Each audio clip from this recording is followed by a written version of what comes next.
ৰঞ্জুতি গগৈ কেনে চলি আছে এইকেইদিন ৰাজনৈতিক গোটেই কুচকাৱাজটো? এই সময়খিনি অতি গুৰুত্বপূৰ্ণ। অহা 9 মাহৰ পিছতে নিৰ্বাচন হ'ব, গতিকে এইকেইদিনৰ ৰণকৌশল, কাম কাজ, সাংগঠনিক ভেটি সুদৃঢ় কৰাৰ ওপৰতে সকলো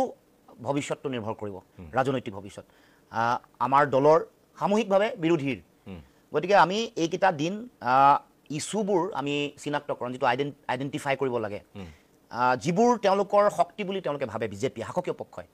তাত কোনটো ঠাইত আমি হেমাৰ কৰিব পাৰোঁ বা তাৰ বিৰুদ্ধে কাউণ্টাৰ ষ্ট্ৰেটেজি কেনেকুৱা হ'ব, সেই সম্পৰ্কত যথেষ্ট জল্পনা কল্পনা, পৰীক্ষা নিৰীক্ষা, যিটো গৱেষণা বুলি কয়, সেইটো আমি ইতিমধ্যে আৰম্ভ কৰিছোঁ। আপোনালোকে দেখিছে যে কিছু বিষয় আমি হাতত লৈছোঁ, যেনেকৈ ভূমি বা মাটিৰ ভৱিষ্যত, তাৰপিছত আৰু তেওঁলোকৰ যিবোৰ শক্তি, যেনে হিতাধিকাৰী আঁচনি, সেইবোৰৰ কাউণ্টাৰ ক'ত ফাঁকটো আছে, আমি ক'ত হেমাৰ কৰিলে ইয়াৰ বিৰুদ্ধে জনগণ সজাগ হ'ব পাৰে বা মানুহৰ ভোট ল'ব পাৰোঁ। কাৰণ এনেকুৱা এটা হিতাধিকাৰী আঁচনিৰ এটা পৰিৱেশ আছে, মানে এখন জাল, মকৰাৰ জালৰ নিচিনা, তাৰ মাজত ক'ত ফাঁক আছে, ক'ত মানুহক মানে সেইবোৰৰ ভয়াৱহতা বা কোনসকল ৰাইজক চুই পোৱা নাই, কোন এই আঁচনিৰ মাজতো প্ৰতাৰিত আৰু মানে ৰাম ঠগন খাইছে, সেইবোৰ খুব নিৰ্মূলভাৱে বিশ্লেষণ কৰি আগবাঢ়িছোঁ। তাৰ লগতে আটাইতকৈ গুৰুত্বপূৰ্ণ কথা বুলি আধুনিক ৰাজনীতিৰ যিটো মানে কৌশলী ৰাজনীতিৰ যিটো মূল আধাৰ বুলি কয়, যাক যিটো সাংগঠনিক সম্প্ৰসাৰণ, যিটো বিজেপিয়ে বহু দিনৰ আগৰ পৰা কষ্ট কৰি কৰাৰ কাৰণে 14ত বহুত ভাল ফলাফল পালে বা 16-19, সেই কামটো যে মাইক্ৰ' লেভেল যিটো মেনেজমেণ্ট একেবাৰে তৃণমূল পৰ্যায়লৈকে সংগঠন কৰিবলৈ যিটো ৰণকৌশল লাগে, সেইটো আমি খুব ভালকৈ কৰিবলৈ চেষ্টা কৰিছোঁ। কাৰণ আমি আগত যোৱা 4 বছৰত হয়তো বহুত আমি সিমান আগবাঢ়িব নোৱাৰিলোঁ। শেহতীয়াকৈ পঞ্চায়ত নিৰ্বাচনৰ পিছত আমি খুব এটা নিখুঁতভাৱে আমি লক্ষ্য কৰি লৈছোঁ, কিমান লক্ষ্য নিৰ্ধাৰিত অঞ্চল আছে য'ত জাতীয়তাবাদৰ বিগত সময়ছোৱাৰ আধাৰ আছে। আমি 85ৰ পৰা বিশ্লেষণ কৰিছোঁ যে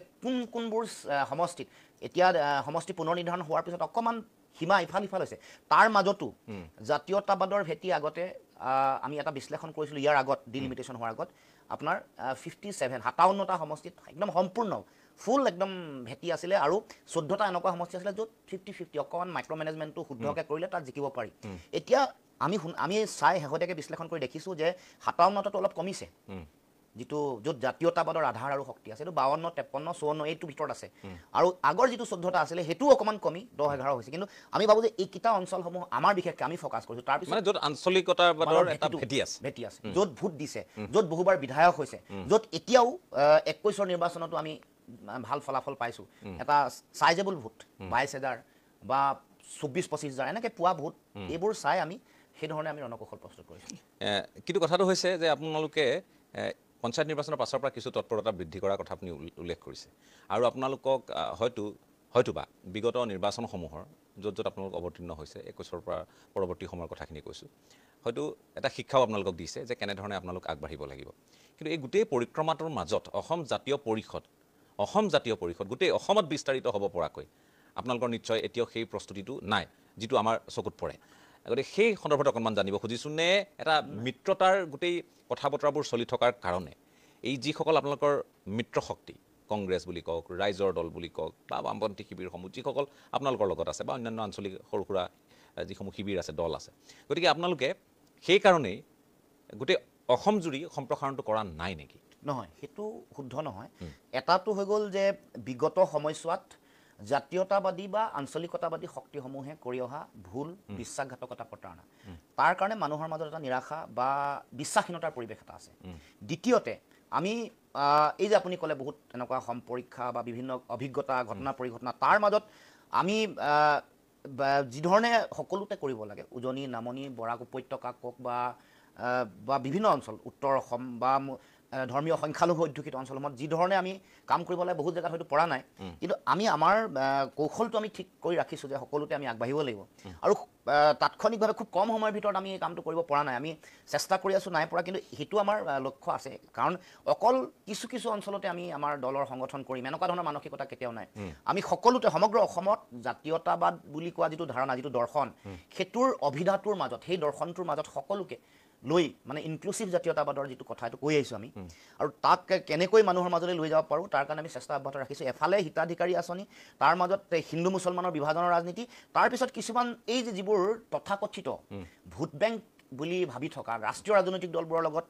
যিসমূহ মানে আমাৰ জাতি জনগোষ্ঠী আছিল তেওঁলোকক কেনেকৈ বিশ্বাস আৰু আস্থাত ল'ব পাৰি তাৰ কাৰণে কিন্তু কাম কাজ কৰি আছে শেহতীয়াকৈ আপুনি চাবচোন তিনিচুকীয়াত হিন্দী ভাষী অসমীয়া বহুত যোগদান কৰিছে তেওঁলোকে কবিতাও আবৃত্তি কৰিছে বাংলা ভাষী অসমীয়া মানুহ আহিছে আৰু গোৰ্খা যিসকল ব্যক্তি আছে তেওঁলোকেও এটা কিন্তু বিশ্বাসযোগ্যতাৰ এটা পৰিৱেশৰ মাজত তিনিচুকীয়াৰ আপোনালোকৰ যোগদানটো বৰ তাৎপৰ্য বহন কৰে নিশ্চিতভাৱে আমিও মানে যথেষ্ট আমাৰ যিটো লক্ষ্য আৰু উদ্দেশ্য আমি কি কৰিব খুজিছোঁ কাক লৈ আগবাঢ়িব খুজিছোঁ এই গোটেই কথা বতৰাবোৰক এটা স্পষ্ট ইংগিত সকলোকে দিছোঁ আৰু সেইকাৰণে বিশ্বাসেৰে মানুহ আগবাঢ়ি আহিছে গতিকে এতিয়া লাহে লাহে এই পৰিৱেশটো আহিছে আৰু আমি সকলোতে আমাৰ এই 10টা মাহত সাংগঠনিক ভেটি সম্প্ৰসাৰণ যিমান পৰ্যায়লৈকে পাৰি সিমান পৰ্যায়লৈকে কৰিম আৰু দ্বিতীয় কথাটো হ'ল যে মিত্ৰতাটো হ'ব পৰৱৰ্তী দিনসমূহত বা মিত্ৰতা হ'ব বুলি আমি আশাবাদী মিত্ৰতা হ'লেও যি দলে তাত নিৰ্বাচন খেলিব তেওঁলোকক সহায় কৰিব পৰা ধৰণৰ সাংগঠনিক ভেটি আমি শক্তিশালী কৰিবৰ কাৰণে আমাৰ ফালৰ পৰা প্ৰস্তুতি থাকিব আৰু সেইকাৰণে আমি কাম কাজবোৰ কৰি আহিছোঁ আৰু এতিয়া দেখিছোঁ যে হিন্দী ভাষী যিসকল ব্যক্তি আছে তেওঁলোকে লগ দিছে যিসকল বাংলা ভাষী আছে তেওঁলোকো বুজি পাইছে যে আমি কি কৰিব বিচাৰিছোঁ কেনেধৰণে সকলোকে ন্যায় যিটো সম অধিকাৰ সম উন্নয়ন আৰু সম মৰ্যাদাৰ যিটো আমাৰ মূল শ্লোগান সেইটো কাৰ্যত আমি ৰূপায়ণ কৰিবৰ কাৰণে আমি চিন্তা চৰ্চা কৰিছোঁ আৰু সকলোৱে বুজি পাইছে যে এইখন অসমত আমি যিহেতু আছোঁ আমাৰ মানে ইয়াৰ মূল সুঁতিৰ ভূমিপুত্ৰ থলগিৰি খিলঞ্জীয়া অসমীয়া মানুহৰ যিটো আবেগ আৰু যিটো জাতি গঠন প্ৰক্ৰিয়াৰ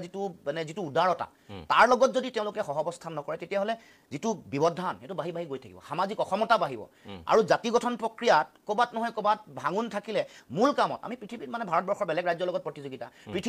প্ৰতিযোগিতা যিটো কৰিব লগা আছে শিক্ষাৰে গৱেষণাৰে বা বিজ্ঞান প্ৰযুক্তিবিদ্যাৰে সেইটোত কৰিব নোৱাৰিম বুলি সকলোৱে আশ্বস্ত হৈছে গতিকে জনমুখী যিটো ৰাজনীতি সকলোকে লৈ কাৰণ এতিয়া কেৱল মাত্ৰ এই যে গোষ্ঠী কোনোবা 2-4টাক লক্ষ্য কৰি কৰা ৰাজনীতি বা ভাগ কৰা ৰাজনীতি সেইটো দিন উকলিছে গ্লোবেলাইজেশ্যন যিটো মানে গোলকীকৰণৰ পাছত ধাৰণাটো যিটো জাতি ধাৰণা এখন ৰাজ্যত বসবাস কৰা মানুহৰ যিটো ধাৰণা তেওঁলোকৰ বিশ্ব মানৱৰ লগত তেওঁলোকৰ প্ৰতিযোগিতা এই কথা বতৰাবোৰ যেতিয়া আলোচনা বিলোচনা হৈছে সকলোৱে এটা কথা উপলব্ধি কৰিছে যে এতিয়া সেই ধৰণৰ কথা বতৰাবোৰত যদি নিমজ্জিত হৈ থাকোঁ তেতিয়াহ'লে আমি প্ৰতিযোগিতাত তিষ্ঠিব নোৱাৰিম কাৰণ আমি অৰ্থনৈতিকভাৱে পিছ পৰি আছোঁ আত্মনিৰ্ভৰশীলতা আমি শ্লোগানহে দিছোঁ কিন্তু আমি ক'ত আত্মনিৰ্ভৰশীল হ'লোঁ চাউলত হৈছোঁ নে মাংসত হৈছোঁ নে মাছত হৈছোঁ নে কণীত হৈছোঁ আমাৰ জনমূৰি আয় ৰাজ্যখনৰ জনমূৰি আয় কেনেকুৱা আমাৰ অৱস্থান আমি শিক্ষা আৰু গৱেষণাত আমাৰ স্থানটো কি আমাৰ ভাল উদ্যোগী আমি জন্ম দিব পাৰিছোঁনে অসমে ভাৰতবৰ্ষৰ 100গৰাকী ধনী উদ্যোগী বা যিসকল মানে ইণ্ডাষ্ট্ৰিয়েলিষ্ট বুলি কওঁ তাৰ মাজত অসমৰ 5গৰাকী বা 3গৰাকীৰ নাম আছেনে বা 10গৰাকী আছেনে এইবোৰ মৌলিক প্ৰশ্নলৈ মানুহ এতিয়া আগবাঢ়িছে আমি নোবেল বঁটা জয়ী কোনোবা অসমীয়া মানুহ ইয়াৰ পৰা পঠিয়াব পাৰিছোঁ নেকি অলিম্পিকত কোনোবা সোণৰ পদক দখল কৰিব পৰা কোনোবা মানুহ আছে নেকি অসমৰ এইবোৰত জাতীয়তাবাদ নিহিত হৈ থকা যিটো জাতীয়তাবাদ সেইবোৰলৈ কথা মানুহৰ দৃষ্টি আকৰ্ষণ কৰে কিন্তু আপুনি এটা বৰ ডাঙৰ কথা ইয়াৰ আগত ক'লে মই সেই বিষয়টো অকণমান আলোচনাৰ মাজলৈ আনিব খুজিছোঁ আপুনি কৈছে যে আমাৰ যিটো মূল জাতীয়তাবাদৰ ভেটি অসমখনত আপুনি কৈছিলে যে 57টামান সমষ্টি আছিলে এতিয়া 53টা 54টালৈ নামিছে সমষ্টি পুনৰ নিৰ্ধাৰণৰ পাছত আৰু কৈছিলে যে প্ৰায় 14টামান এনে সমষ্টি যিকেইটাত মানে জাতীয়তাবাদ মানে আধাত ওলমি ৰৈ আছে একেবাৰে যদি মই খোলাখুলি কওঁ তাৰ মানে আমি যদি মূল হিচাপটো চাওঁ আমাৰ 126খন বিধানসভাত আসন আপোনাৰ হিচাপৰ অনুসৰিও যদি মই চাওঁ তেতিয়াও আমি দেখিছোঁ যে 62-64খনমান আসন জাতীয়তাবাদৰ চিন্তা চেতনাৰে উদ্বুদ্ধ বুলি আপুনি এটা ধাৰণা কৰিব পৰা তাৰ মানে অসম আজি সেই পৰ্যায়লৈ গ'ল যে জাতীয়তাবাদ 50%লৈ নামিল আৰু সেই 50% মানুহ এই 50% সমষ্টি মই কৈছোঁ যি বুলিয়ে নকওঁ সেই 50% সমষ্টিক লৈহে আপোনালোকে গোটেই নিৰ্বাচনী পৰিকল্পনাটো যুগুত কৰিছে নেকি আপোনালোক নাই মই দুইটা কথা মই এইবোৰ যিবোৰ কথা ক'লোঁ আপোনাৰ পিছৰ কথাটো সেইখিনি কথা কয় মই আৰু এইখিনি কথা কৈছোঁ ইটোৰ লগত সিটো সম্পৰ্ক আছে যোগসূত্ৰ আছে জাতীয়তাবাদৰ সম্প্ৰসাৰণ আমি আৰু এক্সপানশ্যন বুলি যিটো কয় সেইটো কৰিব খুজিছোঁ সেই এইটো মই যিটো ক'লোঁ সেইটো তথ্য নিৰ্ভৰ কথা ভোট কাক দিছিলে কোনবোৰ সমষ্টি আপুনিতো এনেও জানে যে 85ত কিমান ভোট পাইছিলে কিমানখন চিট পাইছিলে 96 কিমানখন পাইছিলে এই তথ্যই কৈছে কোনবোৰ চিটত 5বাৰলৈকে জিকিছে বা 3বাৰলৈকে জিকিছে তাৰ ওপৰত নিৰ্ভৰ কৰি মানে যিটো ভোটিং পেটাৰ্ণ জিকিছে সেইটোৰ ওপৰত ভিত্তি কৰি আমি এই কথাটো কৈছোঁ কিন্তু জাতীয়তাবাদৰ অসমৰ জাতীয়তাবাদটো আৰু মানুহক ইয়াৰ এই অভিধাটোৰ মাজত অসমীয়া জাতীয়তাবাদৰ যিটো দুৰ্গ তাৰ মাজত আমি ল'বলৈ আমি কাম কৰিব লাগিব সেইকাৰণে ধাৰণা দৰ্শন সেইকাৰণে আমাৰ চিন্তা আৰু দৃষ্টিভংগী সেইসকল মানুহৰ মাজলৈ নিব লাগিব কাৰণ এইখন অসমত যেতিয়া আমি নিজকে মই গৌৰৱী অসমীয়া মহাজাতি সত্তাৰ এগৰাকী অংগাংগী বুলি কোৱাৰ পৰিৱেশ এটা আহিব কাৰণ জ্যোতিপ্ৰসাদ আগৰৱালাক আমি কওঁ নেকি যে তেওঁ অসমীয়া নহয় আমিতো অসমৰ ৰাইজে স্বীকৃতি দিলে যে অন্যতম শ্ৰেষ্ঠ অসমীয়াসকলৰ ভিতৰত আধুনিক নৱজাগৰণ সৃষ্টি কৰা যিসকল মানুহ তাৰ ভিতৰত জ্যোতিপ্ৰসাদ আগৰৱালা এগৰাকী পৰিয়ালটোৱে তেওঁলোকৰ পৰিয়ালটো চন্দ্ৰ কুমাৰ আগৰৱালাই কওক বা যিসকল তেওঁলোক অন্যতম শ্ৰেষ্ঠ অসমীয়াসকলৰ ভিতৰত তেওঁলোকবোৰ হেমাংগ বিশ্বাসকতো আমি সেই দৃষ্টিৰে কেতিয়াও নাচাওঁ গতিকে আমি কিমান তেওঁলোকক সেই জাতীয়তাবাদী কাৰণ তেওঁলোকে অসমীয়া ভাষা কৃষ্টি সংস্কৃতি এইবোৰক শ্ৰীবৃদ্ধিৰ কাৰণে ৰাজনৈতিক পৰিৱেশ এটা সামাজিক পৰিৱেশ শক্তিশালী কৰিবলৈ কাম কৰিছিলে গতিকে আমি সেই যে আগতে আৰম্ভ হোৱা যিটো পৰিৱেশ ক'ৰবাত যে স্থবিৰতা এটা আহি গ'ল ক'ৰবাত যে বন্ধ ডেডলক এটা হৈ গ'ল যে এইটো যে ক'ৰবাত যেন আমি আকৌ সেই আগৰ যিটো হ'ব মিল হ'ব মানে মিলিব লাগে মিলাব লাগে যিটো ভূপেন দাই কোৱা কথা সেইটোত যেন ক'ৰবাত এটা ৰৈ যোৱা পৰিৱেশ আহিলে সেইটোক নাইকিয়া কৰিবৰ কাৰণে আমি কাম কাজ কৰিব খুজিছোঁ তেতিয়া জাতীয়তাবাদৰ সেই ভেটিলে মানুহবোৰৰ আগমন হ'ব বিশ্বাসটো বাঢ়িব যে হয় অসমৰ আঞ্চলিক ৰাজনীতিত এই জাতীয়তাবাদী আদৰ্শটো আমি সকলোৱে আঁকোৱালি ল'ব পাৰোঁ নিজকে তাৰ মাজত নিজৰ প্ৰতিচ্ছবি বা নিজৰ সমস্যাবোৰ এওঁলোকে প্ৰতিনিধিত্ব কৰিছে প্ৰতিফলিত হৈছে এয়া মোৰ দল এই দলটোৱে আমাৰ অসমৰ মানুহৰ সামূহিক কথা বতৰা কয় এটা সময়ত ধৰক নামনি অসমত সংখ্যালঘুসকলক কোনোবাই ভোট বেংক বুলি ব্যৱহাৰ কৰিছে উজনি অসমত চাহ জনগোষ্ঠীয় মানুহক ভোট বেংক কিন্তু জাতি গঠন প্ৰক্ৰিয়া এছিমিলেশ্যন প্ৰচেছ আৰু তেওঁলোকে অসম বা অসম মাতৃ বা অসমীয়া মহাজাতি সত্তাৰ যিটো আধাৰ তাৰ লগত বিলীন হ'ব পৰাকৈ আমি পৰিৱেশটো আমি বনাব হয়তো আগতে নোৱাৰিলে ভোটৰ কাৰণে ব্যৱহাৰ কৰিছে কোনোবাই আমি সেইটো কোৱা নাই আমি এতিয়া কিদৰে পাৰিব আপুনি এতিয়া আপুনিও জানে আমিও দেখি আছোঁ এতিয়া অকল এটা দলক বুলি মই কোৱা নাই প্ৰায়বোৰ দলে এতিয়া কোনবোৰ কথাত আমাৰ আক্ৰমণ প্ৰত্যাক্ৰমণবোৰ হয় গৰু কোনে খাব গাহৰি কোনে খাব গৰু কোনে দলিয়াব গাহৰি কোনে দলিয়াব নহয়নে এতিয়া সেইবোৰ কথাক লৈ জানো আমাৰ কাজিয়া পেচালবোৰ নহয় আমাৰ কথা হ'ল যে কোনোবাই কৈছে যে আমি খিলঞ্জীয়াৰ ভাৰতীয় জনতা পাৰ্টীয়ে কৈছে আমি খিলঞ্জীয়াৰ কাৰণে মাটি য'ত যেনেধৰণে আছে তেওঁলোকৰ মাটিবোৰ পূৰ্বৰ তেওঁলোকৰ বংশোদ্ভৱ যিসকল আছিল সেইসকলে য'ত এটা সময়ত আছিল তাত বেলেগে দখল কৰিছে তেওঁলোকক উচ্ছেদ কৰিম এতিয়া উচ্ছেদৰ ৰাজনীতি চলিছে সংস্থাপনৰ ৰাজনীতি চলিছে মাটি কাৰোবাক দিয়াক লৈ ৰাজনীতি চলিছে মাটি কাৰোবাক নিদিয়াক লৈ ৰাজনীতি চলিছে এই কথাবোৰৰ মাজত এই যিটো আপুনি কৈছে যে এটা সুস্থ জাতীয়তাবাদ গঢ়ি তোলা এটা পৰিকাঠামো পুনৰ আৰু য'ত এটা সময়ত স্থবিৰ হৈ যোৱা কথাবোৰ আমি জোৰা লগাম বা তাৰ পৰা আমি আৰম্ভ কৰিম এতিয়া ইমান বৌদ্ধিক অথচ ৰাজনৈতিক কচৰত সম্ভৱনে নিশ্চিতভাৱে চক আমি ৰাজনীতি মানুহৰ কাৰণে কৰিছোঁ অসমৰ ভাল ভৱিষ্যতৰ কাৰণে কৰিছোঁ যদি কেৱল মাত্ৰ নিজৰ ব্যক্তি স্বাৰ্থ পূৰণৰ কাৰণে মানে মুখ্যমন্ত্ৰী হ'বৰ কাৰণে বা উপ মুখ্যমন্ত্ৰী হ'বৰ কাৰণে বা মন্ত্ৰী হ'বৰ কাৰণে কৰি থাকিলে এইবোৰে চলি থাকিব গাহৰি আৰু গৰু মাংসৰ কথা বা আপুনি ক'বৰ দৰে উচ্ছেদ মানে বিধি বহিৰ্ভূতভাৱে কোনোবাই যদি বেদখল কৰিছে যেনে যিবোৰ নিয়ম আছে ট্ৰাইবেল জনজাতীয় আৱেষ্টনীত বেদখল কৰিব নোৱাৰে বনাঞ্চল ৰাষ্ট্ৰীয় অভয়াৰণ্য সেইবোৰত বেদখল আৰ্দ্ৰভূমি জলাশয় এইবোৰ আইন আছে তাৰ আগত সংস্থাপনৰ ব্যৱস্থা কৰে যিবোৰ উচ্চতম ন্যায়ালয়ে কৈছে কিন্তু ইয়াত এই গোটেই কথাবোৰ কি এটা উত্তেজনা সেন্সেশ্যন সৃষ্টি কৰিবৰ কাৰণে এফালে যেনেকৈ উচ্ছেদ কৰি আছে আনফালেতো জনজাতীয় মানুহৰ মাটি লৈ আছে খিলঞ্জীয়া মানুহৰ মাটি লৈ আছে চাহ বাগিচাৰ মাটিবোৰ 10% বেলেগ কামত ব্যৱহাৰ কৰিব বুলি কৈ সেইটোতো চৰকাৰে তেওঁলোকে নিজৰ মানে ব্যক্তি স্বাৰ্থ মানে কোনোবা মন্ত্ৰী বা কোনোবা ব্যৱসায়িক গোষ্ঠীৰ হাতত অৰ্পণ কৰিবলৈ কূটকৌশল ষড়যন্ত্ৰ চলি আছে আপুনি শেহতীয়াকৈ চাবচোন এই পৰিক্ৰমাটো সম্পদ লুণ্ঠন কৰি শেষ হ'ল কয়লাৰ পৰা যিটো ৰাজহ জাতীয় পুঁজি শক্তিশালী হ'ব লাগিছে সেইটো নহ'লে কেতিয়াও এইটো সিন্ডিকেট কেৱল মাত্ৰ নিজে ধন সম্পত্তি আহৰণ কৰা নিজৰ ৰাজনৈতিক দলটো চলোৱাৰ কথাতে ব্যৱহাৰ হৈছে ইয়াৰ পৰা ন্যায়িকভাৱে মানে লিগেলি যিটো ৰাজহ আহিব লাগে এইটো কথা কেতিয়াও নকৰিলে কিন্তু শেহতীয়াকৈ এইবোৰ যে সম্পদ লুণ্ঠন হ'ল এতিয়া মাটিবোৰৰ ওপৰত চকু কাৰণ হাজাৰ বিঘা বাগানৰ ওপৰত এতিয়াও লোলুপ দৃষ্টি তাৰমানে মাটিটো সুৰক্ষিত কৰিব পৰা নাই হৰিশংকৰ ব্ৰহ্মৰ এখন প্ৰতিবেদন আছে সেইখন কাৰ্যকৰী নাই কৰা অসম চুক্তিৰ 6 নম্বৰ দফাৰ উচ্চ পৰ্যায়ৰ সমিতিত ভূমি সম্পৰ্কত বহুত পৰামৰ্শৱলী আছে আৰু সেই সময়ত নিলয় দত্ত ডাঙৰীয়া আছিলে দুগৰাকী অতি জ্যেষ্ঠ আইনজ্ঞ বিপ্লৱ শৰ্মা তেখেতসকলে খুব চাই মেলি আইনৰ যিবোৰ আছে প্ৰভিজন তাৰ মাজত তেওঁলোকে মাটিক সুৰক্ষা দিবৰ কাৰণে বহুত পৰামৰ্শ দিছিলে 6 নম্বৰ দফাৰ প্ৰতিবেদনখনো দিল্লীয়ে গ্ৰহণ কৰা নাই গতিকে মাটিটোক সুৰক্ষা দিবলৈ যিবোৰ মূল প্ৰয়োজনীয় কাম কাজ সেইখিনি কাম তেওঁলোকেতো কৰা নাই আনকি এতিয়া আপোনালোকে জানে এখন আয়োগ বনাই তেওঁলোকে মাটিৰ পুৰণা যিকেইখন আইন আছে 1886 চনৰ ভূমি আৰু ৰাজহ অধিনিয়ম 1927 চনত সংশোধনী কৰি মাটি কৃষিভূমি অনা কৃষকক বিক্ৰী কৰিব নোৱাৰা এটা ব্যৱস্থা কৰিছিলে কিন্তু এইবোৰৰ সংশোধন কৰিবৰ কাৰণে এইবোৰ নাইকিয়া কৰিবৰ কাৰণে কৰা বুলি আয়োগখন বনোৱা বুলি আমি গম পাইছোঁ বা আমাৰ সন্দেহ হৈছে খুব খৰখেদাকৈ কৰাৰ কাৰণে এইবোৰ কথা আমি আলোচনা বিলোচনাও কৰিছোঁ আনকি বিভিন্ন ঠাইত সংগ্ৰামো হৈছে বিৰোধিতাও হৈছে গতিকে আমি কিন্তু এই যে আমাৰ যিবোৰ কথা বতৰা আপুনি কোৱা নিচিনাকৈ মানে মৌলিক কথা বতৰাবোৰক আঁতৰাই সাধাৰণ মানুহবোৰক যিবোৰৰ প্ৰয়োজন মানে শিক্ষা বা সংস্থাপন বা মাটি বা ভাষা এতিয়া কিছুমান এনেকুৱা ধৰণৰ উত্তেজনা সৃষ্টি কৰা কিছুমান বিষয় যিবোৰ মধ্যযুগীয় চিন্তা মই আপোনাক কওঁ হয় আমাক টেলিভিশ্যনত থকা মানুহবোৰক মানুহে কয় যে আপোনালোকে TRPৰ বাবে এইটো কৰিছে টেলিভিশ্যন ৰেটিং পইণ্ট এতিয়া মই ভাবোঁ যে পলিটিকেল ৰেটিং পইণ্টটো এইবোৰ কথা বতৰাত আছে মই অকল Yes. অসম বুলিয়ে কোৱা নাই নাই, ঠিকে কৈছে। কোনবোৰত আছে এই উত্তেজনা হয়। আৰু আপুনি বোকা চটিওৱাৰ গোটেই উন্মাদনা, ৰাজনীতিটো হয়, হয়। উন্মাদনা হয়। এই গোটেই কথাবোৰ হয়। তাৰ লগতে হিতাধিকাৰী এটা ব্যৱস্থাপনা হয়। এইটো কল্যাণকামী ৰাষ্ট্ৰত এইখিনি চলে কংগ্ৰেছৰ দিনতো চলিছিলে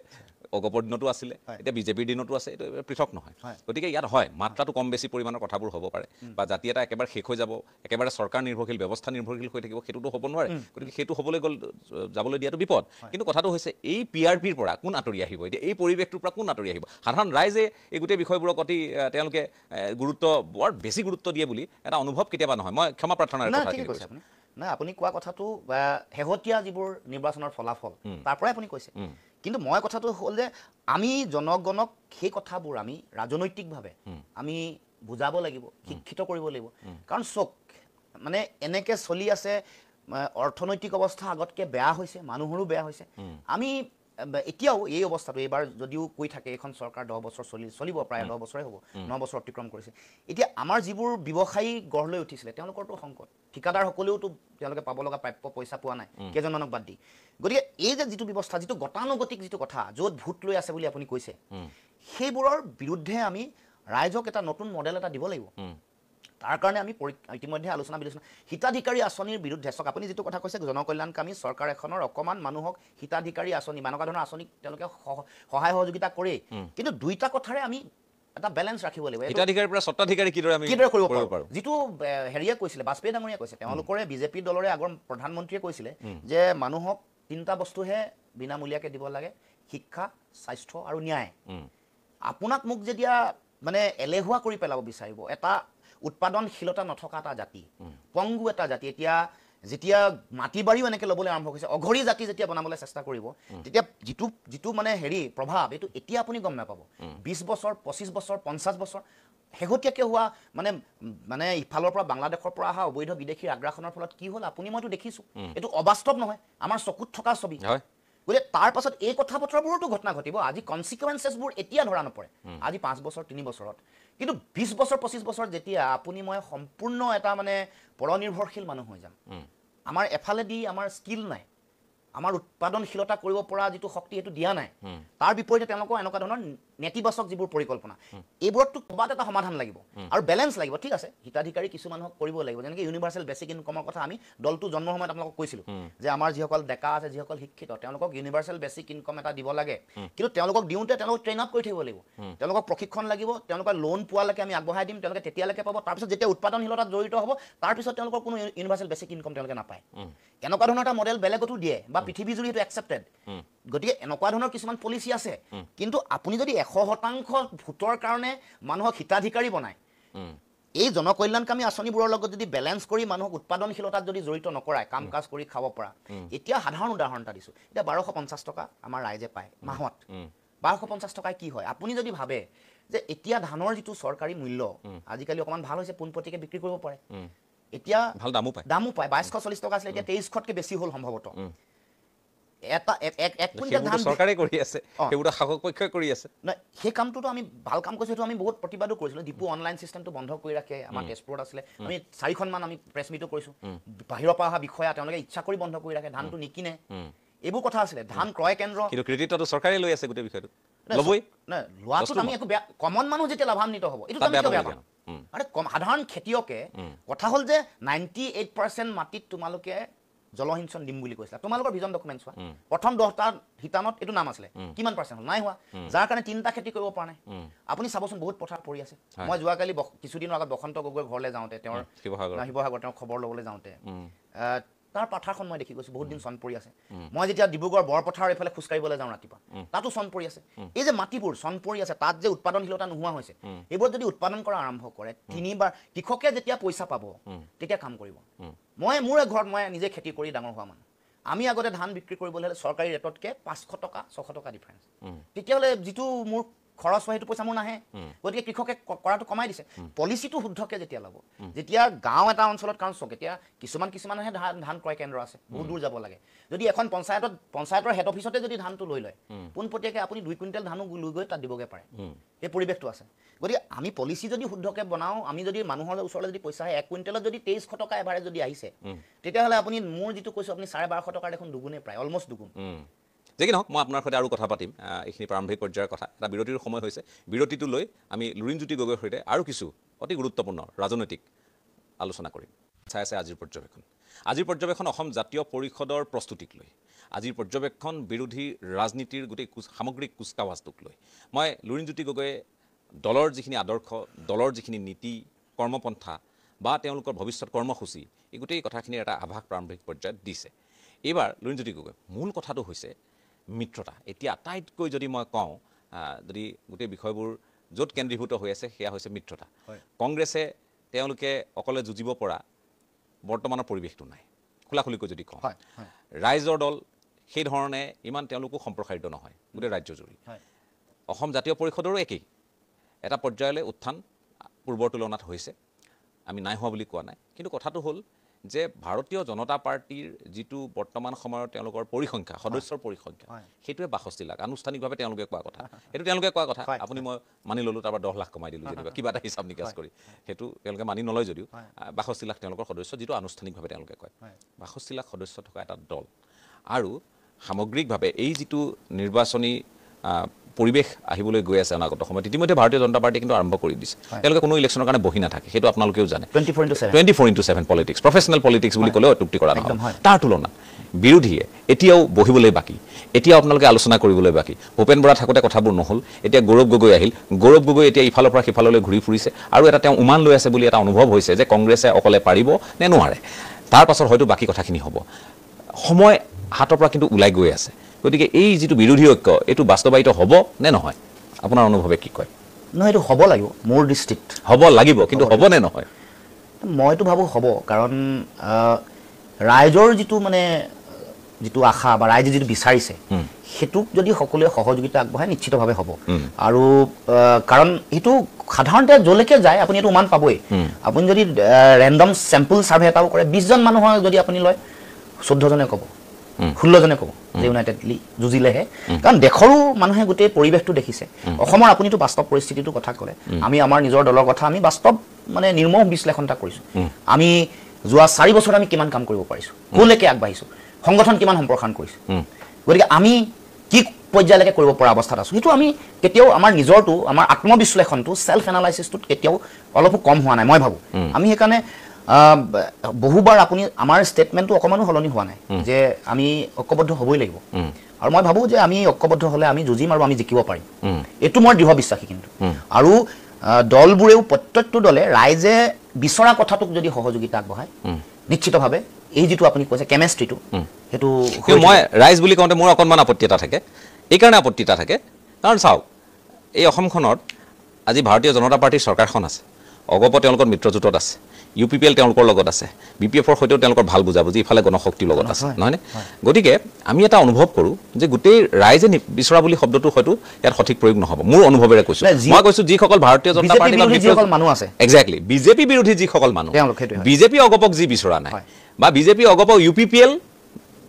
বা গণশক্তিক যি বিচৰা নাই সেইসকলহে আপোনালোকক বিচাৰিব আপোনালোকে লগ হোৱাটো বিচাৰিব আকৌ পৰিস্থিতি তাগিদাত পৰি আপোনাক পচন্দ নকৰিলেও উপায় নাই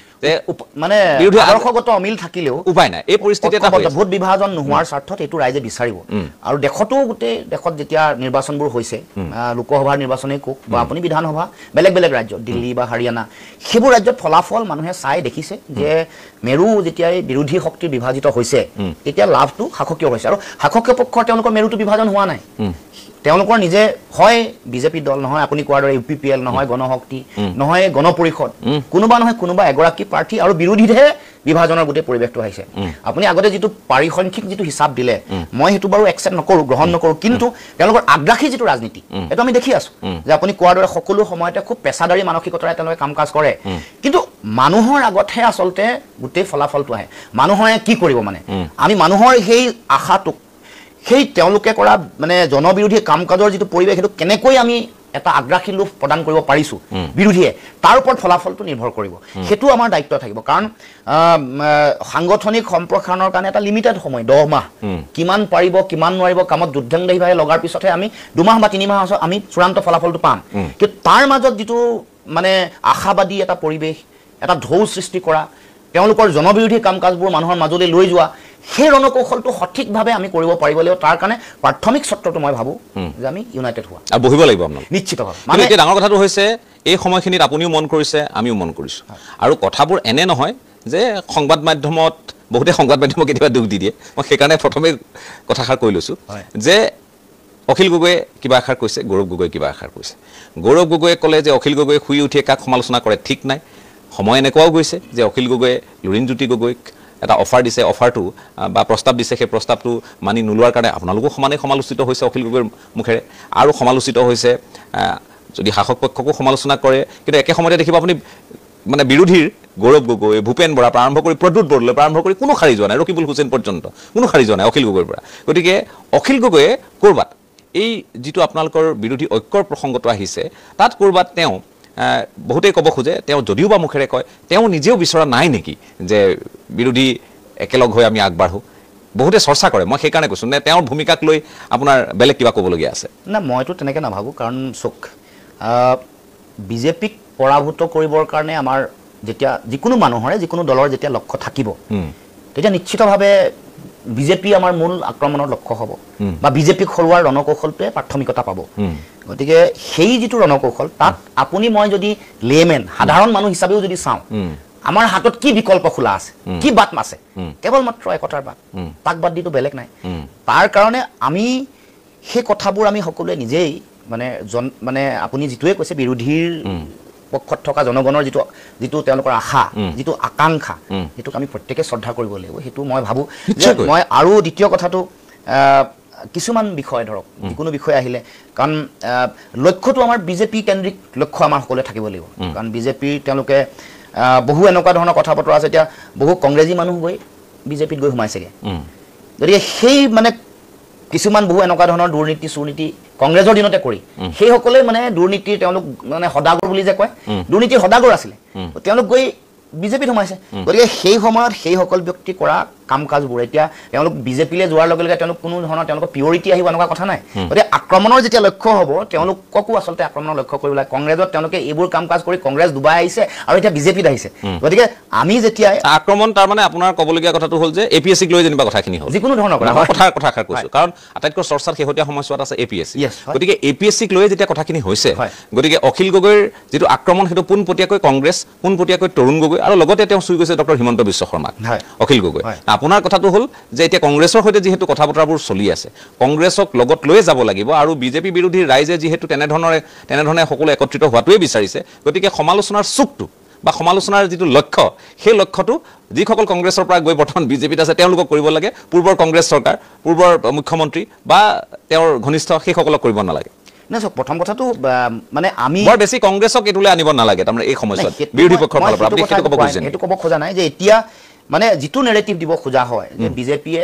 মানে সাংঘাতিক তেওঁলোকে এনেকুৱা ধৰণৰ মানে দুৰ্নীতি তেওঁলোক জড়িত নহয় বা এপিএছচি কথাটো আপুনি যিহেতু আনিলে এপিএছচিটো এই আৰম্ভণি বা তাৰ পাছত দাসৰ দিনৰ পৰা কোনে দিছিলে মানে কোনে দুৰ্নীতি কৰিছিলে অসমৰ মুখ্যমন্ত্ৰীৰ কথাটো আলোচনা হৈয়ে থাকে কাক শ্লিপ দিলে ঘৰ পৰিয়ালৰ কোন মানুহে পালে আৰু কোন তেওঁৰ বন্ধু মহলে কোনে পালে গুৱাহাটী ইউনিভাৰ্চিটিৰ পৰা কাক মাতি আনি কাক দিলে যিবোৰ বিভিন্ন ধৰণৰ ঠাইত আছে মানে দ্বিতীয় তৃতীয়কে বিভিন্ন জেগাত কোনে নাজানে গতিকে এই কথা বতৰাবোৰ যেতিয়া আমি লক্ষ্য মুখ্যমন্ত্ৰীৰ যিবোৰ দীঘলীয়া কাৰনামা কাৰণ তেওঁক টাৰ্গেট কৰিলে কাৰণ আক্ৰমণৰ লক্ষ্য কাৰণ মুখ্যমন্ত্ৰীটো ধোঁৱা তুলসী পাত নহয় গোটেই যিমান কাম কৰিছে মাটি খেলেংকাৰীৰ কথা কওক চিণ্ডিকেটৰ কথা কওক কমিশ্যনৰ কথা কওক এই চাকৰি এপিএছচি এই যে ইমান ঢিলাই দিলে কিয় ঢিলাই দিলে এই ৰাকেশ পালৰ দিনৰ যিবোৰ দুৰ্নীতি তেওঁলোকে মানে মুখ্যমন্ত্ৰী হিমন্ত বিশ্ব শৰ্মা হোৱাৰ পিছতে ঢিলাই দিলে সৰ্বানন্দ সোণোৱালৰ দিনত মানে যিটো কাম আৰম্ভ কৰিছে দুটা সৰ্বানন্দ সোণোৱালৰ ক্ৰেডিবিলিটিটো লছ কৰিব লাগে দ্বিতীয়তে কাৰণ তেওঁ নিজে জড়িত আছিলে এইবোৰ কথাটো আলোচনা হৈ আছে সেইকাৰণে এইবোৰ ঢিলা কৰি এতিয়া এইটো পুৰণা মানুহবোৰে চাকৰি পোৱাৰ ব্যৱস্থাটো কৰি দিলে তাৰমানে সেইকাৰণে কৈছোঁ যে এই যে যিটো কাৰবাৰ চলি আছে এই যে নিজক এতিয়া চব তেওঁ মুখ্যমন্ত্ৰী এইটো মানুহক ইম্প্ৰেশ্যন দিব যায় তেওঁ সাংঘাতিক মানে কিবা কৰি আছে কিন্তু গোটেই কাম কাজবোৰ কংগ্ৰেছৰ দিনত কি কৰিলে তেওঁ এইবোৰ যদি ফহিয়াই চায় নিমুভাৱে বিশ্লেষণ কৰি চায় তেতিয়া বুজি পাব যে আচলতে মুখ্যমন্ত্ৰী হিমন্ত বিশ্ব শৰ্মাই অসমত গোটেই দুৰ্নীতিৰ সংস্কৃতিয়ে কওক এনেকৈ চাকৰি বাকৰি দিয়া কাৰবাৰটোৱে হওক গোটেইবোৰতে তেওঁলোকবোৰ জড়িত হৈ আছিল এটা সময়ত আৰু সেইকাৰণে এতিয়া এই কথাবোৰ কালি পৰহি তেওঁ মন্ত্ৰী এগৰাকীয়ে ৰাজসাহাৰ্য পোৱা কথা ওলাইছে তেওঁ নিজৰ পত্নীহঁতো ৰাজসাহাৰ্য লৈছে কলিয়াবৰৰ মাটিৰ নামত প্ৰজেক্ট কৰি ৰাজসাহাৰ্য লৈছে এতিয়া এই যিটো কথা বতৰা এইবোৰ আটাইতকৈ আমাৰ গুৰুত্বপূৰ্ণ বিষয় এই বিষয়বোৰতহে আমি বিৰোধীয়ে সকলোৱে আগ্ৰাসী এটা ৰূপ ল'ব লাগে কংগ্ৰেছে কি কৰিছিলে কি নাই আমি সেইবোৰ কথা জানো আৰু আদৰ্শগত মিল আমাৰ নাই কংগ্ৰেছৰ লগত আদৰ্শগত মিলো নাই কোনো ধৰণৰ দাৰ্শনিক মিলো নাই আজি সময়ৰ আহ্বান যে বিজেপিক পৰাভূত কৰিব লাগে সেইকাৰণেহে আমি সহৱস্থান কৰিছোঁ এইটো আজিও অন কেমেৰা মই কৈছোঁ গতিকে যিবোৰ পুৰণা দিনত তেওঁলোকে কৰিছিলে কাম কাজ সেইবোৰক লৈ আমি এতিয়া বৰ্তমান বিজেপিয়ে কৰা কথা বতৰাবোৰক লৈ আমি সকলোৱে আক্ৰমণাত্মক হ'ব লাগে আৰু মূল কথাটো হ'ল কংগ্ৰেছৰ লগত আমাৰ তেনেকুৱা ধৰণৰ কোনো মানে আদৰ্শগত কোনো ধৰণৰ মিল নাই কিন্তু ক্ষমতা ল'ব লাগে বুলি আদৰ্শগত মিল নাথাকিলে আপোনালোকে লগ বিজেপিক পৰাভূত কৰিব লাগে কাৰণ বিজেপি পৰাভূত কৰা লাইনটোত আপুনি বেছি জোৰ দি আছে কিন্তু ক্ষমতা কুক্ষিগত কৰা কথা এতিয়া ন সংকট জাতিৰ সংকটৰ সময়ত বিজেপিক উৎখাত যিহেতু কৰিব লাগে তাৰ কাৰণে সহৱস্থান কৰিছো নিজে ক্ষমতাটো ক্ষমতা আজি আহিব কাইলৈ যাব আমাৰ লক্ষ্যটো জাতিটোহে জাতিৰ ভাষা কৃষ্টি সংস্কৃতি এইবোৰ ৰক্ষা কৰা মই যিবোৰ ইতিমধ্যে কৈছো এটা আমাৰ পৰিকল্পনা আছে এটা আদৰ্শ আছে কিছুমান দৃষ্টিভংগী আছে সেইবোৰক সাকাৰ ৰূপ দিবৰ কাৰণে কোন মুখ্যমন্ত্ৰী হ'ব কোনে উপ মুখ্যমন্ত্ৰী হ'ব সেইবোৰ হৈ থাকিব সময়ে কৰিব কিন্তু মূল কথাটো আমি জাতিটোক লৈ কনচাৰ্ণ সমাজখনক লৈ কনচাৰ্ণ সমাজৰ ভৱিষ্যতটো ভাল কৰিবৰ কাৰণে আমি কিবা এটা অৱদান আগবঢ়াব পাৰোঁ নেকি কাম কৰি গৈ থাকোঁতে কাম কৰাৰ মাজত কোনোবা হয়তো বিধায়ক হ'ব কোনোবা সাংসদ হ'ব কোনোবা মন্ত্ৰী হ'ব সেইটো ডাঙৰ কথা নহয় আৰু তাৰ কাৰণে আমি কাম কাজ কৰি আছোঁ সেইকাৰণে আমাৰ এক হোৱাৰ মূল কথাটো এই মানে সংকটৰ খনত যি সময়ত দেশৰ গণতন্ত্ৰ সংবিধান সংকটত আছে যি সময়ত অসমৰ মানুহৰ মাজত সাম্প্ৰদায়িকতা সৃষ্টি কৰিছে যি সময়ত আমাৰ উৎপাদনশীলতা নাইকিয়া কৰি একেবাৰে এটা জাতিক তেওঁলোকৰ মাটি ভেটি কুক্ষিগত কৰিছে ভাষালৈ সংকট আহিছে এই সময়ত বিজেপিৰ জনবিৰোধী নীতিবোৰক লৈ আমি সকলো সমগ্ৰ আমি অসন্তুষ্ট আৰু সেইকাৰণে তেওঁলোকক উৎখাত কৰিবৰ কাৰণে আমি ঐক্যবদ্ধভাৱে আগবাঢ়িব খুজিছোঁ ঠিক আছে আপুনি কৈছে যে বিজেপিৰ জনবিৰোধী নীতি ভাৰতীয় জনতা পাৰ্টিৰ কথা হ'ল যে তেওঁলোকে তুষ্টিকৰণৰ ৰাজনীতি নকৰে তেওঁলোকে যি ৰাজনীতি কৰি আছে অসমৰ স্বাৰ্থত কৰি আছে আৰু অসমত বিশেষকৈ তেওঁলোকে দীৰ্ঘদিন ধৰি কিছুমান এনেধৰণৰ কাম যেনেকৈ তেওঁলোকে কৈ আছে যে দুৰ্নীতিমুক্ত অসম APSC নিযুক্তিত তেওঁলোকৰ কোনো ধৰণৰ কেলেংকাৰী আজিৰ তাৰিখত তেওঁলোকৰ নাই এই কথাখিনি আপুনি মই বুলিয়ে নহয় বহু লোকে ক'ব আৰু বহুতে কয়ো যে আজিৰ তাৰিখত যিখিনি নিযুক্তি হৈ আছে তামোল এখন নোখোৱাকৈ কাকো খুৱাব নলগীয়াকৈ তেওঁলোকে নিযুক্তিবোৰ লাভ কৰি আছে গতিকে এইখিনি ভাৰতীয় জনতা পাৰ্টিৰ কাৰণে অন্যতম মাইলষ্টন হিচাপে পৰিগণিত হৈছে একে সময়তে ভাৰতীয় জনতা পাৰ্টিয়ে তেওঁলোকে আজিৰ তাৰিখত কিছুমান এনে নীতি যিখিনি হয়তো বহু খিলঞ্জীয়া লোকে মই আকৌ কৈছোঁ বহু খিলঞ্জীয়া লোকে যিসকলে নিজৰ মাটি ভেটি এৰিবলগীয়া হৈছিল সেই মাটি ভেটি ঘূৰাই পাইছে সত্ৰসমূহৰ প্ৰসংগ আহি আছে এনেধৰণে আপুনি যিটো কথা কৈছে যে সামগ্ৰিকভাৱে যে এটা উন্মাদনাৰ কথা বাৰু আপুনি কৈছে সেইখিনি কথাও মই বুজি পাইছোঁ কিন্তু একে সময়তে তেওঁলোকে চেষ্টা কৰিছে বা তেওঁলোকে দাবী কৰে যে আমি খিলঞ্জীয়া মানুহৰ প্ৰভুত্ব অসমত থকাটো আমি বিচাৰোঁ আৰু তদ্ৰুপ ব্যৱস্থাসমূহ গ্ৰহণ কৰা হৈছে এই উচ্ছেদ এই আজি বসুন্ধৰাৰ জৰিয়তে মাটিৰ পট্টা প্ৰদান ইত্যাদি বিষয়ত আজি লাখ লাখ লোকক সামৰি লোৱা হৈছে আৰু সেইকাৰণে আৰু লগতে হিতাধিকাৰী নিযুত মইনাৰ পৰা আৰম্ভ কৰি বিভিন্ন হিতাধিকাৰী আঁচনি আছে সেইখিনিৰ লগত মানুহখিনিক জড়িত কৰা হৈছে গতিকে আপুনি ভাবেনে ইমান সহজ এই যুঁজখন নহয় চাওক আপুনি যিবোৰ কথা কৈছে এইবোৰ মই তেওঁলোকৰ দাবীখিনি মুখৰ কথাখিনি আপোনাৰ আগত উপস্থাপন কৰি প্ৰশ্নটো কৰিছোঁ নাই ৰাইজেতো আচলতে এতিয়া মাটি তেওঁলোকে দিছে নে মাটি লৈছে সেইটো মানুহে চকুৰ আগতে আছে নহয় উচ্ছেদ কৰি তেওঁলোকে মাটি সেই যিসকলক উচ্ছেদ কৰিলে তেওঁলোকক আকৌ 2 বিঘা মাটি দিয়া নাই জানো যিটো সেন্সেশন ক্ৰিয়েট কৰিছে নহয় আৰু এতিয়াতো তেওঁলোকৰ চকুটো মাটিত মানে সেইটো মই সিদিনাও কৈছোঁ যে গৰুখুটিত মানুহ উচ্ছেদ কৰিলে ভূপেন বৰাই তাত চোলা ফালি দিলে ভূপেন বৰা বিতৰ্কলৈ আহিল অথচ তাততো মাটি তেওঁলোকে পালে গৰুখুটিৰ মানুহখিনি দলগাঁৱৰ পৰা আৰম্ভ কৰি ভিন্ন ঠাইত পালে উচ্ছেদিত মানুহে গতিকে কথাটো সেইটোৱে মানে এইটো এটা মানুহক এটা বিপথে পৰিচালিত কৰা ৰাজনীতি এটা কৰি আছে এতিয়া হিতাধিকাৰী আঁচনি তেওঁলোকে মানে যিমান মানুহক সাঙুৰি লৈছে গৰিষ্ঠ সংখ্যক মানুহ পোৱা নাই আৰু চাকৰিত য'ত আপুনি কেলেংকাৰী নোহোৱাৰ কথা কৈছে মুখ্যমন্ত্ৰীৰ নিজৰ সমষ্টিতে বয়স বেছি হোৱা মানুহে চাকৰি পোৱাৰ কথা যেতিয়া তথ্য সহকাৰে মই ক'লো তেতিয়া তেওঁ এটা মানুহক ইম'চনেল এটা কথা ক'লে যে তেওঁলোক মানুহ অসমীয়াই পাইছে তাৰমানে নীতি বহিৰ্ভূতভাৱে কোনোবা তেওঁৰ সমষ্টিত মানুহে পালেও সৰহকৈ পালেও অভিযোগ উত্থাপন কৰিছিল সেইটো পালেও মানে বেছি বয়স হৈ গ'ল যাৰ যিটো তেওঁলোকে আইন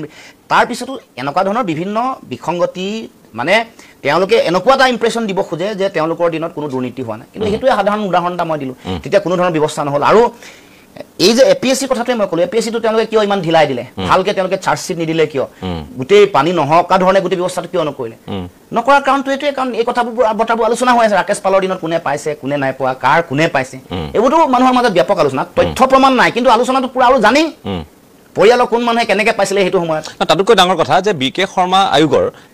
যিখিনি পৰামৰ্শাৱলী আছিলে সেইখিনি আখৰে আখৰে পালন কৰি দিয়া হ'লেও আজি এই পৰ্যায়লৈ কথাবোৰ নগ'লহেঁতেন নহয়নে যি কি নহওক মই আৰু কথা পাতিম APSC প্ৰসংগও আহিছে গৌৰৱ গগৈৰ প্ৰসংগও আহিব অখিল গগৈৰ প্ৰসংগও আহিছে কথা পাতিম ডক্টৰ হিমন্ত বিশ্ব শৰ্মাৰ প্ৰসংগও আছে আৰু ভাৰতীয় জনতা পাৰ্টিৰ প্ৰসংগ AJPৰ প্ৰসংগ সামগ্ৰিকভাৱে কথাখিনি পাতি আছোঁ বিৰতিৰ পাছত পুনৰ জ্যোতি গগৈ আপুনি ডিব্ৰুগড় সংসদীয় সমষ্টিৰ আপুনি প্ৰাৰ্থী হৈছিল আৰু আপুনি সৰ্বানন্দ সোণোৱালৰ হাতত পৰাভূত হৈছিল তাৰ পূৰ্বে আপুনি বিধানসভাত দুটাকৈ সমষ্টিৰ পৰা আপুনি অৱতীৰ্ণ হৈছিল সেই 21ৰ সেই পৰিৱেশটোৰ পৰা 24ৰ লোকসভা নিৰ্বাচনলৈ তাৰ পাছত পঞ্চায়ত নিৰ্বাচন আৰু এতিয়া 26ৰ বিধানসভা নিৰ্বাচনলৈ আপুনি নিজৰ দলটোৰ ক্ষেত্ৰতে কি পৰিৱৰ্তন দেখিছে আৰু এইবাৰ দুলীয়াজান নাহৰকটীয়া আপোনাৰ লক্ষ্য নহয় বুলি আমি এটা অনুভৱ কৰিছোঁ আৰু আপোনাৰ লক্ষ্য এবাৰ খোৱাং এনেধৰণেও কথা বতৰাবোৰ চলিছে বা হয়তো ইয়াৰ লগত আৰু সংযোগ যোগ থাকিব পাৰে তৎসত্ত্বেও কেনে এটা আভাস পাইছে কেনে এটা পৰিৱৰ্তন এজেপিৰ প্ৰতি আপুনি লক্ষ্য কৰিছে নাই এইটো যেটো আলোচনা চলি আছে বা চলাই আছে এটা স্পেকুলেশন মানুহে এনে সক আমিতো উজনি অসমত য'ত য'ত ভাল ফলাফল পাইছো 24ৰ লোকসভা নিৰ্বাচনত তাততো আমি কামকাজ কৰি আছো তাৰ ভিতৰত খোৱাও এটা নাহৰকটীয়া সমষ্টিটো আমি ভাল ভোট পাইছো আৰু টিংখঙত পাইছো ইফালে ডিগবৈ এই চাৰিটা সমষ্টিত যথেষ্ট ভাল ফলাফল আমাৰ যিটো পাৰ্থক্য আমাৰ বিৰোধী প্ৰাৰ্থী সৰ্বানন্দ সোণোৱাল ডাঙৰীয়াতকে নাহৰকটীয়াত আটাইতকৈ কম তাৰ পিছত দ্বিতীয় খোৱাং তৃতীয় ডিগবৈ আৰু চতুৰ্থ টিংখং গতিকে সেইবোৰ সমষ্টিত আমাৰ নিশ্চিতভাৱে আমি সক্ৰিয়তাৰে কাম কৰিমি আৰু এটা পৰিৱেশ যোৱাবাৰো আপুনি দেখিছে যে যোৱাবাৰো মানুহ জাতীয়তাবাদৰ পক্ষত ভোট দিয়ে 10000তকৈ বেছি ভোট পোৱা সমষ্টি 24টা মান আছিলে তাৰ মানে এটা কম সময়ৰ ভিতৰতে সংগঠন নথকাকে শক্তিশালী প্ৰাৰ্থী নথকাকে মানুহে ধাহি মুহি ভোট দিছে 10000 কম ভোট নহয় এগৰাকী শক্তিশালী মন্ত্ৰী যেতিয়া নিৰ্দলীয়কে খেলিব লগা হয় তেতিয়া 3000 5000 দুলীয়াজান সমষ্টি আগতে বহুবাৰ বিধায়ক হৈ থকা প্ৰাৰ্থীগৰাকী যেতিয়া নিৰ্দলীয় খেলিছে 5000কে কম ভোট পাইছে গতিকে সেই হিচাপত নতুনকে অহা দল এটা এই জাতীয় আবেগটোতে মানুহে ভোটদান কৰিছে গতিকে আমি হেতু দেখিছো খালি ইয়াক এতিয়া আমি কেনেকৈ এটা যেটো মানে ভোটলে পৰিৱৰ্তন আৰু ভোট কেনেকৈ বহাব পাৰো কেনেকৈ আগতে যোৱাবাৰ সংগঠন নোহোৱাকে 3 মাহৰ ভিতৰতে আমি নিৰ্বাচন খেলিছিলো এতিয়া সংগঠনটো আৰু তাৰ লগত কেনেকৈ বিষয়বোৰ তাৰমানে বিষয়টোৰ লগত মানুহৰ এটা ঢৌ সৃষ্টি কৰি মানুহৰ আমাৰ প্ৰতি মানে যেটো আকৰ্ষণ বা ভাল পোৱাটো হেতু কেনেকৈ ভোটলে পৰিৱৰ্তন কৰিব পাৰি সেই ৰণকৌশলটো আমি লাগি আছো কাৰণ মই উজনি অসমত মূলত বহুত তেনেকুৱা ধৰণৰ পৰিৱেশ দেখিছো য'ত মই হেহতিয়াকে আমাৰ যথেষ্ট ভাল আগবাঢ়িছে আৰু উত্তৰ অসম আৰু মধ্য অসমত এইবোৰ অঞ্চলসমূহতো কাম চলি আছে তাৰ পিছত গুৱাহাটী নামনি অসম বৰাক উপত্যকাত আমাৰ কাম অকমান কম হৈছে কিন্তু নামনি অসম আৰু গুৱাহাটী এই অঞ্চলসমূহ গুৱাহাটী ওচৰে-পাজৰে অঞ্চলবোৰ মানে পূৰ্বতকৈ পৰিৱেশটো আপুনি যথেষ্ট সলনি হৈছে ভাল হৈছে আৰু জাতীয়তাবাদৰ এটা খালি ঠাই আছে কাৰণ আগৰ গণপৰিষদ দলটোৱে তেওঁলোকে শাসনত থকাৰ দুটা টাৰ্ম আছিল তেওঁলোকে দুবাৰ আছিল তেতিয়াও আকাংক্ষা পূৰণ কৰা নাই তাৰ পাছতো তেওঁলোকে জাতীয় আদৰ্শত তেওঁলোকে আপোচ কৰিছে গতি এনেকুৱা ধৰণৰ কথা বতৰাৰ মাজতো কিন্তু অসমৰ মানুহৰ সহজাত আঞ্চলিকতাবাদী জাতীয়তাবাদী এটা চেতনা আছে কিন্তু হেতু কেনেকৈ আমি বিশ্বাস আৰু আস্থালে পৰিৱৰ্তন কৰিব পাৰো হেতু আমাৰ আটাইতকৈ ডাঙৰ প্ৰত্যাহ্বান সেই গুটেই বিষয়টোকে আমি কাৰণ হেতু আমি সময়ও দিব লাগিব প্ৰমাণক কামেৰে প্ৰমাণ কৰিব লাগিব কথাৰে কৰাৰ উপৰিও কামেৰে প্ৰমাণ কৰিব লাগিব সেইকাৰণে মোক আপোনাৰ বহুতে চাই আছে বিভিন্ন ধৰণৰ মোৰ সম্পৰ্কটো সমালোচনা চলি থাকে বিভিন্ন অপপ্ৰচাৰ চলি থাকে তাৰ মাজত মই ঠিকে আছো নে নাই হেতু এটা নিৰ্ভৰ কৰে কথা হেতু ৰাজনীতিত এটো বৰ ডাঙৰ কথা হয় মই নিজৰ স্থিতিত আছো নাই আপন আৰু মোৰ এই জাতীয়তাবাদী দৃষ্টিভংগীটো ঠিকে আছে নাই হেতুৰ ওপৰত বহুত এটা কথা মোৰ মনত পৰিছে হেতু মই অনুকিয়াব খুজিছো বা আলোচনালৈ আনিব খুজিছো সেই বিষয়টো হ'ল যে আপোনালোকে সেই সময়ত আপোনালোকৰ জন্মৰ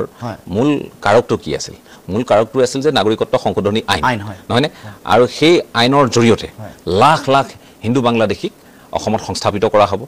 কোনোবা টিংখঙত সংস্থাপিত কৰা হ'ব কাৰোবাক দুলীয়াজানত সংস্থাপিত কৰা হ'ব নাহৰকটীয়াত এনে ধৰণৰ এটা প্ৰচাৰ সেই সময়ত ব্যাপক হাৰত আৰু সেই কামৰ কাৰণে সেই যেতিয়া আন্দোলনখন হৈছিল আপোনাক মানুহে কোনোবাই টকা দিব নোৱাৰি আন্দোলনলৈ তেওঁলোকে ধান পৰ্যন্ত দিছে নহয়নে সেইখিনি কথা আমি শাসনিত আমি পাহৰি যোৱাটো উচিত নহয় এইবোৰ পৰিৱেশ কিন্তু সেই পৰ্যায়ত না অসমলৈ হিন্দু বাংলাদেশী আহিল আবেদন হ'ল যদিও খুব কম একেবাৰে কম আহিব নে নাহিব হেতু সম্পৰ্কত মই বক্তব্য ৰাখা নাই মই কৈছো 71 চনৰ পিছত অবৈধ বিদেশী আছে তেওঁলোকে ইয়াত নাগৰিকত্ব পাব আৰু অহাৰ সম্ভাৱনা আছে উন্মুক্ত ভাৰত বাংলাদেশ সীমান্ত নদী অঞ্চলটো উন্মুক্ত আছে মাটি অঞ্চলটো উন্মুক্ত জায়গা 7 কিলোমিটাৰ মান আছে 6 পৰা 7 কিলোমিটাৰ গতিকে স্বাভাৱিক কথা যদি পৰিৱেশ বৈধভাৱে অহাৰ যিটো পৰিৱেশ তেওঁলোকক নাগৰিকত্ব প্ৰদানৰ যিটো বিষয়ক লৈ গোটেই কথাখিনি হ'ল সেই ধৰণে যিহেতু এতিয়া চৰকাৰী পক্ষৰ এই কথাখিনিকে মই ভিন্ন সময়ত শুনিছো যে শাসক পক্ষৰ নেতাৰ মুখত শুনিছো ক'ত লুৰিণজ্যোতি গগৈয়ে কৈছিলে কা বিৰোধী যিসকল লোক আছিলে তেওঁলোকে কৈছিলে সেই ধৰণেটো নাহিল গতিকে এটা উন্মাদনা সেই সময়ত সৃষ্টি কৰি কলাক্ষেত্ৰ ধ্বংস কৰা হ'ল গুৱাহাটীখন তছনছ কৰি পেলোৱা হ'ল আৰএছএছ বিজেপিয়ে কোৱা কথা সব উন্মাদনা কথা নাই এইটো সত্য 71 চনলৈকেতো বিদেশীবোৰ যে আমি লৈছো 71 চনৰ পিছত কি হ'লম এক্সিস্টিং এনআৰসি খন সম্পূৰ্ণ কিয় নকৰে বিজেপিয়েটো কৈ আছে এনআৰসি খন আখোৱা পূৰ্ণ আৰু বিদেশী সোমাইছে আখোৱা পূৰ্ণ নহওঁতে 19 লাখটো তাতে তাৰ নাম বাতিল হৈছে কোৱাতে বাৰু 19 লাখ মানুহ আৰু তোমালোকে কোৱা মতে আৰু ত্ৰুটি আছে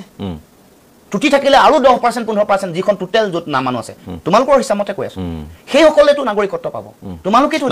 মোৰ সোধা কথাটো হ'ল যে সেইখিনিয়ে এই যিটো নেৰেটিভ এটা বাংলাৰ ৰাজনীতি ৰং নেৰেটিভ এটা কৰিছে এই কেইজনমান মানুহে আবেদন কৰিছে তেওঁলোকক নাগৰিকত্ব দিছে সেইটো কথা নহয় যিসকলে আবেদন কৰা নাই যিসকলে আছে ইয়াত ভৱিষ্যতৰ দিনবোৰত নাগৰিকত্ব কিবা কাৰণত এই যে 19 লাখ মানুহ এনআৰচি তেওঁলোকৰ নাম বাদ পৰি আছে তেওঁলোকবোৰৰ তথ্য দিব পৰা নাই আৰু তোমালোকৰ মতেতো আৰু মানুহ আছে আৰু মানুহ যদি আৰু 10-15 লাখ যোগ কৰি দিয়া বা 20 লাখে ধৰা 40 লাখে হ'ল তেওঁলোকতো কালি এতিয়াতো তেওঁলোকে পুৰণি যিখন 1950 চনৰ অথচ সক্ৰিয় পুৰণি অথচ সক্ৰিয় সেই আইনখন প্ৰয়োগেৰে এক্সপালছনটো যিটো আমাৰ যিখন এক্ট যিখন 1950 the immigrants expulsion from Assam act সেইখন প্ৰয়োগ কৰিব খুজিছে তাতো আপোনালোকৰ সহযোগী বা মানে সম্ভাৱ্য সহযোগী যিহেতু এতিয়ালৈ তেওঁলোকে আনুষ্ঠানিক মিত্ৰতা ঘোষণা কৰা নাই গতিকে কংগ্ৰেছ তাতো আপত্তি দৰ্শাই আছে নহয় চক বিদেশী চিনাক্তকৰণ আৰু বহিষ্কৰণ এইটো আইনমতে হ'ব লাগিব এইটোতো কোনেও বিৰোধিতা কৰিব নোৱাৰে আইনমতে হ'ব লাগিব আৰু বহিষ্কৰণৰ যি প্ৰক্ৰিয়া আছে এক্সপালছনৰ কাৰণে সেইগতিকে চৰকাৰেওতো এটা গিমিক সৃষ্টি কৰিছিলে কিছুমান মানুহ থৈ আহিলে আকৌ লৈ আহিব লগা এই যিটো ইণ্টাৰনেশ্যনেল নিয়মে কওক বা দেশৰ যি আইন আছে সেই গোটেইখন মানে বাংলাদেশৰ লগত ভাৰতবৰ্ষৰ সৌহাৰ্দ্যপূৰ্ণ এটা বৈদেশিক এটা সম্পৰ্ক আছে সেই সম্পৰ্কটো ৰক্ষা কৰি দেশৰ বহি পৰিক্ৰমা মন্ত্ৰণালয় বা গৃহ মন্ত্ৰণালয় তেওঁলোকৰ দায়িত্ব যে কেনেকে বিদেশী নাগৰিকৰ এই সমস্যাটো সমাধান কৰিব পাৰি বিদেশী কেনেকে চিনাক্তকৰণ কৰিব পাৰি কেনেকে পুছবেক কৰি থৈ আহিব পাৰি কেনেকে বহিষ্কাৰ কৰিব পাৰি সেইমতে হ'ব লাগে আমাৰ কথাটো দৃষ্টিভংগীটো স্পষ্ট আমি আইনমতে কথাটো কৈছো নাগৰিকত্ব সংশোধনী আইনখন বিৰোধিতা কৰাৰ মূল কাৰণটোৱে হ'ল যে 71 পিছত আৰু 40-42 বছৰ বুজা এটা দিব খুজিছে এইটো কিয় ল'ম ভাৰতবৰ্ষটো ভগাই ল'ম বুলি ক'লে এইটো দেশৰ প্ৰধানমন্ত্ৰীও কোৱা নাই মই গুজৰাটলৈ লৈ যাম যিসকল আছে এইবুলিতো নাই কোৱা আমিয়েতো ল'ব লাগিব আপুনি মন কৰিছে চাগে যে গুজৰাটৰ পৰা এতিয়া 6000 মান খেদিছে খেদিছেহে ৰাজস্থানত 10,000 মান পাকিস্তানৰ পৰা অহা মানুহ আছে আজিলৈকে নাগৰিকত্ব দিয়া নাই আমি কিয় ল'ব লাগে কওকচোন মানে কি কথা হ'ল মুখ্যমন্ত্ৰী হিমন্ত বিশ্ব শৰ্মাৰ মানে পাকিস্তানৰ পৰা অহা 10,000 মানুহ ৰাজস্থানে আজিলৈকে লোৱা নাই পাৰ্চী মানুহ বেলেগ কিবা মানুহ আৰু তোমালোকে হুৰা লৈ ল'বা এইটো কেনেকুৱা কথা মাটি ভেটিটো নাই আমাৰ মাটি বান গৰা খহনীয়াতে আমি দিবলৈ মাটি নাই 6 লাখ মানুহ হৰিশংকৰ ব্ৰহ্মপুত্ৰ নহয় মই মোৰ কথাটো একেবাৰে টু দি পইণ্ট মোৰ কথাটো হৈছে যে 71ৰ ক্ষেত্ৰত সেয়া আপোনাৰ কথা বুলিয়ে নহয় সেয়া আছুৰো কথা সেয়া আপুনিও আছুৰ মঞ্চৰ পৰা আহিছে সাধাৰণ সম্পাদক হিচাপে আপুনিও কাৰ্যনিৰ্বাহ কৰিছে গতিকে সেয়া আছুৰো কথা সেয়া AJYCPৰো কথা সেয়া সামগ্ৰিকভাৱে গোটেই অসমখনৰ কথা কাৰণ আমি বান্ধ খালো এতিয়া অসম সন্মিলিত মহাসংঘ বা তেওঁলোকে 51 বিচাৰিছিল অৱশ্যে তেওঁলোকে ন্যায়ালয়ত হয় গতিকে এতিয়া আৰু 71ৰ পাছত অহা মানুহখিনি কিন্তু কথাটো হ'ল যে 71ৰ পক্ষত আমি আগৰ পৰাই আছো যে আমি নিয়মত বান্ধ খাই আছো গতিকে 71ৰ পাছৰ মানুহ যিয়ে নাহক লাগে আমি বাহিৰ কৰিব লাগিব কিন্তু তেওঁলোকে ভাৰতীয় জনতা পাৰ্টীয়ে কাৰ জৰিয়তে ক'লে যে নহয় আমি হিন্দুসকলক বা খ্ৰীষ্টান বা জৈন পাৰ্চী শিখ এই লোকসকলক যিসকলে তাত ধৰ্মীয় উৎপীড়নৰ বলি হৈছে ফাণ্ডামেণ্টেলিষ্টসকলৰ বা তাৰ চৰকাৰৰ ফালৰ পৰা সেইসকলক আমি সংস্থাপন দিম তাৰিখ এটা ঠিক কৰিলে যে 2014 চনৰ 31 ডিচেম্বৰ পৰ্যন্ত গতিকে তেতিয়ালৈহে মানুহখিনি এতিয়া কথাটো হ'ল যে কাৰ জৰিয়তে তেতিয়া কোৱা হ'ল মই আকৌ কৈছোঁ মই দোহাৰিছোঁ যে কাৰ জৰিয়তে লাখ লাখ মানুহ আনিব বুলি আপোনালোকৰ অন্যতম আজিৰ তাৰিখত আপোনালোকৰ সহযোগী হ'ব খোজা হয় নহয় পিছৰ কথা আকৌ কৈছোঁ অখিল গগৈও ক'লে সেই তেনেধৰণে কথাখিনি গতিকে সেই কথাখিনি যে ট্ৰাকে মানুহ আহিব সেইখিনি যিহেতু প্ৰতিফলিত নহ'ল আপোনালোকৰ যিটো ৰাজনৈতিক সংশয় আছিল ট্ৰাকে আহিবটো চেনচেশ্যনৰ কথা কিন্তু অহাটো আপুনিও ক'ব নোৱাৰে কাৰণ কেতিয়া আহিব কেনেকৈ আহিব ইমান ডাঙৰ এটা বিশাল নদী অঞ্চল এতিয়া গৰু কেটেল স্মাগলিং হৈ থাকে বুলি কৈছে শিলগুটিৰো অবৈধ বেহা হৈ থাকে বুলি কৈছে কেনেকৈ গৈছে অবৈধ বেহাটো হৈ আছে গতিকে অহাটো আপুনি কিমান আহিব ক'ব নোৱাৰে কিন্তু 71ৰ পৰা অহাটো বাদ দিয়ক আপুনি এইটো আমি একাষৰীয়া কৰি ৰাখিলোঁ এক্সিষ্টিং যিখিনি 71 টু 2014 এইখিনি কি হ'ব আপুনি মই কিয় ল'ম বুলি এইটো কথাটো অসমৰ মুখ্যমন্ত্ৰীয়ে গাত পাতি লৈছে আবেদন কি কৰিছে কি নাই কোৱা বাদ দিয়ক NRC পৰা 19 লাখ অলৰেডি তেওঁলোকৰ নাম কৰ্তন হৈ আছে তাৰপাছত আৰু তোমালোকে কৈছা যে হয় ইয়াত আৰু বহুত মানে ত্ৰুটি থাকি গ'ল এখন আকৌ নতুনকৈ কৰিব লাগিব বা আৰু ভালকৈ কৰিম এই যিবোৰ কথা বতৰা তাৰ মাজত যদি ভাবে যে আৰু আছে তেতিয়াহ'লে তেওঁলোককো তোমালোকে হিন্দু চাই নাগৰিকত্ব দিবা নহয় জানো চিম্পল কথাটো কিমান আবেদন কৰিছে কিমান আহিব নাহিব এইবোৰ এটা হাইপথেটিকেল কথা এটা কিন্তু এইখিনিতো এক্সিষ্টিং NRCও কৈছে না এটোতো অন ৰেকৰ্ড হ'ব নহয় মই সেই কথাটো কৈছো অন ৰেকৰ্ড যিটো হ'ব সেটোতো আবেদন নিবেদন কৰা মানুহ 2 জন 3 জন 4 জন হে ওলাই আছে এক্সিষ্টিং মানুহখিনিয়ে কৰিব লাগিব আলটিমেটলি 14 ৰ ভিতৰত অহা মানুহখিনিয়ে আবেদন কৰিব লাগিব 19 লাখ যিখিনি কথা কৈছে সেইখিনি ক'ত যাব তাৰ মাজতো থাকিব পাৰে ডেফিনেটলি থাকিব তাৰ মাজত কিমান আছে ধৰি ললো 19 লাখৰ 9 লাখ বা 6 লাখ বা 7 লাখটো কিবাটো মানে আপোনাৰ হিন্দু মানুহে আছে নহয় জানো তেওঁলোকেতো আবেদন কৰিব কাইলৈ পাৰিব দুৱাৰখনটো খুলি দিলা তোমালোকে কথাটো হ'ল 5 লাখে মানুহ ধৰি লৈছো বাৰু 20,000 কে আপুনি হৰণ কৰি দিয়ক 20,000 যদি এটা সমষ্টি আপোনাৰ সমষ্টিত আপোনাৰ নাজিৰা সমষ্টি 20,000 যদি অবৈধ হিন্দু বাংলাদেশীক যদি দিয়ে তেতিয়াহ'লে 5 লাখৰো যদি হিচাপ ধৰে 1 লাখত 5টা সমষ্টি কভাৰ কৰি ল'ব পাৰিব আৰু 5 লাখত 5 গুণ 25টা সমষ্টিত 20,000কে যদি সংস্থাপিত কৰি দিয়ে 25টা সমষ্টিত ভোটৰ তেওঁলোকৰ ওপৰতে ভৱিষ্যত নিৰ্ণয় নহ'ব জানো 25টা সমষ্টিত যদি বিধায়কগৰাকী অবৈধ বিদেশীৰ মতে ৰাজনৈতিক ভৱিষ্যতটো নিৰ্ণয় হয় আৰু চৰকাৰ কৰিবলৈ কিমান গৰাকী লাগিছে কনচিকুৱেঞ্চেছটো চক মানে 25 লাখ মানে 5 লাখ মানে মানুহ মানে 2.5 লাখ পৰিয়াল 2.5 লাখ পৰিয়ালক 1 বিঘাকে দিলে 2.5 লাখ বিঘা মাটি 6 লাখটা পৰিয়াল আমাৰ বানপানী গৰাখহনীয়াত ভূমিহীন হৈ আছে হৰিশংকৰ ব্ৰহ্ম প্ৰতিবেদনত কৈছে যোগেন মোহনে যেতিয়া বিধানসভাৰ মজিয়াত তেওঁ প্ৰতিবেদন দিছে তাত কৈছে 5,47,000 মানুহ বান গৰাখহনীয়া মতে মানে ভূমিহীন হৈ আছে কৰ্দৈগুৰিতটো 25টা পৰিয়াল মই যোৱা কালি পৰহি চাই আহিছো মৰাণ জনগোষ্ঠীয় মানুহ তে এই কথা বতৰাবোৰ আমিতো অযুক্তিকৰভাৱে কোৱা নাই আমি যি কৈ আছো যুক্তিৰে কৈছো এইবোৰ তেওঁলোকে মানুহক বুজাব মানে বুৰ্বক বুজাবলৈ এইবোৰ কথা কৈছে দুজনে চাৰিজনে এপ্লাই কৰিছে আৰে হোৱাট এবাউট 19 লাখ 5 লাখে ধৰিলে ইয়াতে তাৰ মাজতো আবেদন কৰিব পৰা মানে গোটেই ব্যৱস্থাটো আছে এই 19 লাখৰ ধৰিলেও আপোনালোকে কোনটো সংখ্যালৈ নিব খুজিছে মই সেইটো বুজি পাইছো যে 19 লাখৰ মাজতো কাৰণ তেওঁলোকৰ 19 লাখ তেওঁলোকে কোৱা মতে ত্ৰুটি আছে এনআৰসি আৰু 20 লাখ বাঢ়িব এজ পাৰ বিজেপি আৰু আৰএছএছ তাৰমানে 40 লাখৰ ধৰি ললো তেওঁলোকৰ কমিউনেল এংগুলত মুছলমানটো তেওঁলোকে বাদ দিলে হিন্দুটো হিচাপ কৰক আমি 30% ধৰি লওঁ 3 লাখ ভাল নাম্বাৰ আছে আপোনাৰ মতে আপুনি তেনেধৰণে ক'ব খোজে নাই এইটোতো লজিকেল কথা ভাই আমাৰ অসমৰ মানুহক বুৰ্বক মুখ্যমন্ত্ৰীয়ে বেলেগক টুপি পিন্ধাব পাৰিব আমাকতো নোৱাৰে এইটো লজিক এইটো কৰ্তন কৰকচোন এইটো কথাৰ যুক্তি উত্তৰ দিয়কচোন মুখ্যমন্ত্ৰীয়ে পাৰে যদি দম আছে যদি ঠিক আছে এইটো সুধিব লাগিব এইটো কথা সংখ্যাটো জনাটো খুব প্ৰয়োজন যে তাত কিমান আছে হিন্দু আৰু তাকো বঙালী হিন্দু কিমান আছে সেইটো কিন্তু জানিব লাগিব নজনাকৈ আপোনাৰ কথাটো মই বিশ্বাস কৰিলো আমি জানিব আপুনি হাইপথেটিকেল গোটেই কথাটো এটা যুক্তি আছে আপোনাৰ কথাটো অযুক্তিকৰ ঠিক আছে আপুনি কোৱাটো অযুক্তিকৰ নহয় কিন্তু বিশ্বাস এই মুহূৰ্তত কোনে কাক কৰিব আৰু ইয়াৰ সংখ্যাহে ক'ব সংখ্যাটোত হিন্দু বঙালী কিমান আছে 19 লাখৰ ভিতৰত আৰু অতিৰিক্তভাৱে কিমান আছে আৰু লগতে আমি এটা কথা নিৰ্ধাৰণ কৰিব লাগিব যে এই যিটো আপুনি ক'লে যে আবেদন নিবেদন কৰাৰ সুযোগ ইত্যাদি এই প্ৰসংগটো বৰ সংবেদনশীল বিষয় এইটো এৰাই চলিব নোৱাৰি গতিকে ইয়াৰ উত্তৰ আমি নিশ্চয় পাবলৈ যত্ন কৰিম এটা বিৰতিৰ সকলো দলৰ ফালৰ পৰাই কেনেকৈ আমি ক্ষমতা হস্তগত কৰোঁ সকলোৰে চেষ্টা এটা আছে বিৰোধীৰো আছে শাসক পক্ষৰ পুনৰ তেওঁলোকে কেনেকৈ প্ৰতিষ্ঠিত হ'ব পাৰে সেই কথাখিনি আছে তাৰ মাজত কিছুমান কথা যিখিনি কথা আমি কৈছোঁ যে গৰুক লৈ গাহৰিক লৈ আৰু সত্ৰ মাটিৰ দখলক লৈ তাৰ লগে লগে জলাশয় আৰ্দ্ৰভূমি বা আমি বনাঞ্চলৰ মাটিত বেদখল ইত্যাদি প্ৰসংগও আছে উচ্ছেদৰ জৰিয়তে খিলঞ্জীয়াক এটা ৰক্ষণাবেক্ষণ দিয়া উচ্ছেদৰ জৰিয়তে খিলঞ্জীয়াৰ প্ৰভুত্ব বিস্তাৰ কৰা উচ্ছেদৰ জৰিয়তে জলাশয়সমূহক এতিয়া পুনৰ সেইখিনিক উদ্ধাৰ কৰি তাত এটা নতুন পৰিকাঠামো সৃষ্টি কৰা এনেধৰণৰ কথাবোৰ হৈছে তাৰ লগে লগে কিন্তু পুনৰ সংস্থাপন এই বিষয়বোৰ পৰিহাৰ কৰি চলিব নোৱাৰি আৰু আমি অনুভৱ কৰোঁ যে এই বিষয়বোৰেৰে সংখ্যালঘু বিশেষকৈ যদি কওঁ পূৰ্ববংগীয় মূলৰ বুলিয়ে কওক বা নামনি অসমৰ সংখ্যালঘু লোকসকল ক'ৰবাত নহয় ক'ৰবাত একত্ৰিত হোৱাৰ এটা ৰাজনৈতিক এটা পৰিস্থিতিও আমি দেখিছোঁ সেই পৰিস্থিতিৰ সুযোগ কোনে লভিব AIUDF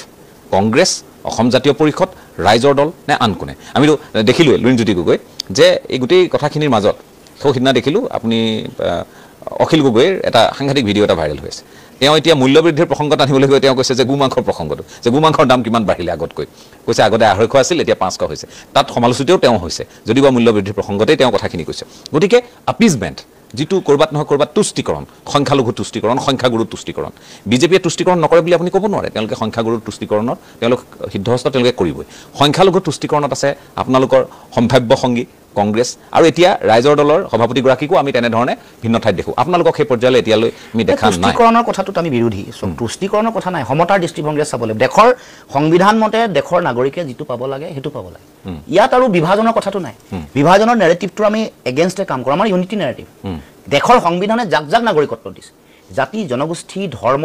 জাত পাত বৰ্ণ যি নহওক লাগিলে অধিকাৰ পাব লাগিব তাৰমানে আপোনাৰ সংখ্যালঘু এলেকাত আপোনাৰ যিটো দৃষ্টিভংগী সংখ্যাগুৰু ঠাইতো একেই দৃষ্টিভংগী ইকুৱেল দৃষ্টিভংগী কিয় এইটো বিভেদ কৰিব বিভেদ কোনোবা এইটো মধ্যযুগীয় চিন্তা ডেমক্ৰেচিত আমি বসবাস কৰিছোঁ এখন গণতন্ত্ৰ ইয়াত কোনোবাৰ নিজৰ মুনাফাৰ কাৰণে দলীয় আৰু ব্যক্তিগত মুনাফাৰ কাৰণে তুষ্টিকৰণৰ ৰাজনীতি কৰিব এইটো কোনো কাৰণতে গ্ৰহণীয় নহয় তুষ্টিকৰণ মানে আপনি গোষ্ঠীৰ তুষ্টিকৰণ কিন্তু মুখ্যমন্ত্ৰীয়ে নিজৰ পৰিয়াল তুষ্টিকৰণ সবচেয়ে বেছি চলি আছে পৰিয়ালবাদৰ কথা বিৰোধিতা কৰোঁতে কৰোঁতে পৰিয়াল তুষ্টিকৰণ এইবোৰ চলি আছে গতিকে চোক তুষ্টিকৰণ আটাইতকৈ বেছি তেওঁলোকে কৰিছে নিজৰ পৰিয়াল তুষ্টিকৰণ কৰিছে বাকী ধৰ্মীয় কথা কৈ উন্মাদনা আপুনি যিটো কথা কৈ আছে এফালে সত্ৰৰ মাটি বেদখল আমিতো নীতিগতভাৱে য'ত বেদখল মুক্ত কৰিব লাগে তাততো আপত্তি কৰিব লগা কথা নাই কিন্তু পুনৰ সংস্থাপনৰ কথাটো গুৰুত্বপূৰ্ণ আইনে যেনেকৈ কৈছে সংবিধানে যেনেকৈ কৈছে দ্বিতীয় কথাটো আহি গ'ল আপোনাৰ বাকি যিবোৰ জেগাত এতিয়া জনজাতীয় আবেষ্টনীবোৰ তেওঁলোকে মানুহ তাত কিছুমান উচ্ছেদ কৰি পেলাইছে তেওঁলোকে মানে হেৰি এক্সপানশ্যন কৰিব টাউনশ্বিপ বা হেৰি কৰিব Satellite city. Satellite টাউনশ্বিপ কৰিব বা কিছুমান জেগাত তেওঁলোকে প্ৰকল্প কৰিবৰ কাৰণে আম্বানী আদানী প্ৰকল্প দিবৰ কাৰণে কিছুমান উচ্ছেদ কৰিছে মাটি তেনেকে তেওঁলোকে হেৰি কৰিছে য'ত জনজাতীয় ৰাইজে বিৰোধিতা কৰিছে আমিও বিৰোধিতা কৰিছো কাৰণ মাটি আমাৰ কিমান কণ আছে এইখন নিজে আমাৰ মানুহৰে মাটিৰ অভাৱ 6 লাখ পৰিয়াল আজিও মাটি পোৱা নাই তাৰপিছত মানে প্ৰতি বছৰ বানগৰাখনে চলিয়ে থাকিব তাৰপিছত আপোনালোকেও বেলেগৰ সংস্থাপন দিবৰ কাৰণে এটা দুটা চাৰিটা আপোনালোকে হিচাপ দিয়ে আৰু পৰিয়াল আহি আছে তেওঁলোককো সংস্থাপন দিবলৈ চেষ্টা কৰিছে তাৰ কাৰণেও মাটি ল'ব তাৰ উপৰিও এতিয়া কৃষিভূমি কৃষকৰ হাতত হেৰি কৰিবৰ কাৰণে আপোনালোকে আইনো সংশোধন কৰিছে এতিয়া আয়োগ এখন আনিছে আয়োগখনতো এতিয়া আমাৰ সকলোৱে সন্দেহ হৈছে বেলেগে আয়োগৰ গোটেই নীতি নিৰ্ধাৰণবোৰ ঠিক কৰিব কৰি এইবোৰ বহুজাতিক কোম্পানীক দি দিব আমি থাকিম ক'ত গতিকে এই কথাটোত তেওঁলোকে আমাকতো নিৰাপত্তা দিবই পৰা নাই আমাৰ মাটি ভিত্তিকো নিৰাপত্তা দিব পৰা নাই মানে বেদখল মুক্ত ক'বাত কিছুমান দুই জেগাত বেদখল মুক্ত কৰিবলৈ গৈ কাৰোবাকতো মাটি তেনেকে মূল যিবোৰ মাটি এতিয়া বাগানবোৰ এতিয়া চাহ জনগোষ্ঠীয় মানুহ আদিবাসীসকলৰ কথা কৈছোঁ তেওঁলোকৰ ডিব্ৰুগড়ৰ লক্ষী চাহ বাগিচা তাত 350 বিঘা মাটি লৈছে আপুনি খবৰ লওক সেইখন চাহ বাগিচাত কোনোবা এক কঠা মাটি যদি এগৰাকী চাহ জনগোষ্ঠীয় আদিবাসী মানুহে মাটি পট্টা পাইছে আপুনি যে অলপ আগতে ক'লে বসুন্ধৰা নামত তেওঁলোকে যিটো ঢাক ঢোল বজায় বসুন্ধৰা 4 নে 5 আহিবলৈ হৈছে কিন্তু চাহ জনগোষ্ঠী মানুহে নাই পোৱা পাইছে নেকি এটুকুৰা এক কঠা পাইছে নেকি গতিকে এনেকে 10% মাটি বাগানৰ পৰা তোমালোকে ল'ব পৰা অধিগ্ৰহণ কৰি কিন্তু আমাৰ চাহ বাগিচাৰ ভাইসকলক তোমালোকে এক কঠা মাটি দিব নোৱাৰা নামজাৰি কৰি পট্টা দি আজি আমি এই কথাটো কৈ আছো কাৰণে নিৰ্বাচনৰ আগত হয়তো ঘোষণা এটা দিব পাৰে এইটো সম্ভাৱনাটো কৈ থৈছো আপোনাক আৰু এটা কথা মই আপোনাক কৈ থওঁ মোৰ মনত পৰিছে এই বিষয়টো আপুনি সংপৃক্ত আছিলে বিষয়টোত সেই বিষয়টো হ'ল যে আমাৰ যিহেতু আমাৰ অসম চুক্তিৰ 6 নং দফাৰ ওপৰত যিখন আমাৰ এখন উচ্চস্তৰীয় সমিতি গঠন কৰি দিয়া হৈছিল সেইখনো কিন্তু এটা কাৰ্যকৰী ৰূপ পাবলৈ গৈ আছে কিন্তু এই চৰকাৰৰ দিনত এটা পৰ্যায়লৈ গৈ আছে 39টা মানৰ বিষয়ক লৈ ইতিমধ্যেই সদৌ অসম ছাত্ৰ সন্থাৰ সৈতে পুনৰ আলোচনাত বহিছে হয়তো তেওঁলোকৰ এই গোটেই বিধি ব্যৱস্থাৰ মাজত কথাবোৰ চলি আছে আৰু কেইটামান কেন্দ্ৰ চৰকাৰৰ এখতিয়াৰৰ বিষয় সেইখিনিকো তেওঁলোকে কেনেকৈ সেইখিনি নিৰসন কৰিব পাৰি তাৰো যত্ন কৰিছে গতিকে 26ৰ আগত কিন্তু আপোনালোকে কৈ আছে যে আমাক এই বিষয়টোৰ ওপৰত লাগে এইটো কাৰ্যকাৰিতাটো লাগে গতিকে সেইটো যদি হয় ইফালে যদি জনজাতিকৰণৰ প্ৰসংগটো সমান্তৰালভাৱে চলি আছে সেইবোৰো যদি দিশ হয় তেতিয়াহ'লে আপোনালোকৰ হাতত ৰাজনৈতিকভাৱে বুজিবলৈ আৰু অস্ত্ৰ থাকিবগৈ জানো গোটেই প্ৰতিটো নিৰ্বাচনতে ৰাইজক কিমান ৰামঠগন দিছে দেখি আহিছে নিৰ্বাচন আহিলে জনজাতিকৰণৰ বিষয়টো আহে নিৰ্বাচন আহিলে 6টা অনুসূচীৰ অঞ্চলসমূহৰ ক্ষমতা বঢ়োৱাৰ কথা কয় এতিয়া মাটিৰ মাটি তেওঁলোকে অধিগ্ৰহণ কৰিবলৈ যাওঁতে বিটিআৰত যেতিয়া ৰাইজে বিৰোধিতা কৰিলে বিটিআৰ নিৰ্বাচন আহি আছে কাৰণে মুখ্যমন্ত্ৰীয়ে কৈ দিলে তাত তেওঁলোকে ধুবুৰী বা গোৱালপাৰালৈ লৈ যাব তাতে মাটি নলয় বুলি ক'লে তেনেকে বাকি যেহেতু কাৰ্বি আংলঙৰ নিৰ্বাচন ইতিমধ্যে পাৰ হৈ গ'ল ডিমা হাছাও পাৰ হৈ গৈছে গতিকে তাত তেওঁলোকে মাটি ল'লে চলাৰ প্ৰকল্পৰ নামত গতিকে এইবোৰ তেওঁলোকে কাম কৰি থাকিব চাওক এতিয়া অসম চুক্তিৰ 6 নম্বৰ দফা কাৰ্যকৰী কৰিবলৈ মই এখন যেতিয়া কমিটিৰ কথা যেতিয়া আহিছিলে এইটোতো গ্ৰহণ কৰিব লাগিব কেন্দ্ৰীয় চৰকাৰে ইয়াত মৌলিক যিকেইটা বিষয় আসন সংৰক্ষণ চাকৰি বাকৰি সংৰক্ষণৰ কথা তাৰ উপৰিও এইখন যদি প্ৰণয়ন হৈ যায় বা এইখন এতিয়াই মই কৈছো যে কেইবাটাও বিষয় ৰাজ্য চৰকাৰে নিজে কৰিছে সেইটোতো তেওঁলোকে দাবীয়ে কৰিব নোৱাৰে অসম চুক্তিৰ 6 নম্বৰ দফা উচ্চ পৰ্যায়ৰ সমিতিৰ প্ৰতিবেদনৰ বিষয় বুলি যেতিয়ালৈকে ইয়াৰ যিটো সাংবিধানিক ন্যায়িক স্বীকৃতি যেতিয়া নাপাব গৃহমন্ত্ৰীয়ে যেতিয়া ক'ব যে এখন মই গ্ৰহণ কৰিলো মুখ্যমন্ত্ৰী কি অধিকাৰ আছে মই অসম চুক্তি 6 নম্বৰ দফা মতে তেওঁ কৰিব পাৰিব ক'ৰবাত শ্ৰীমন্ত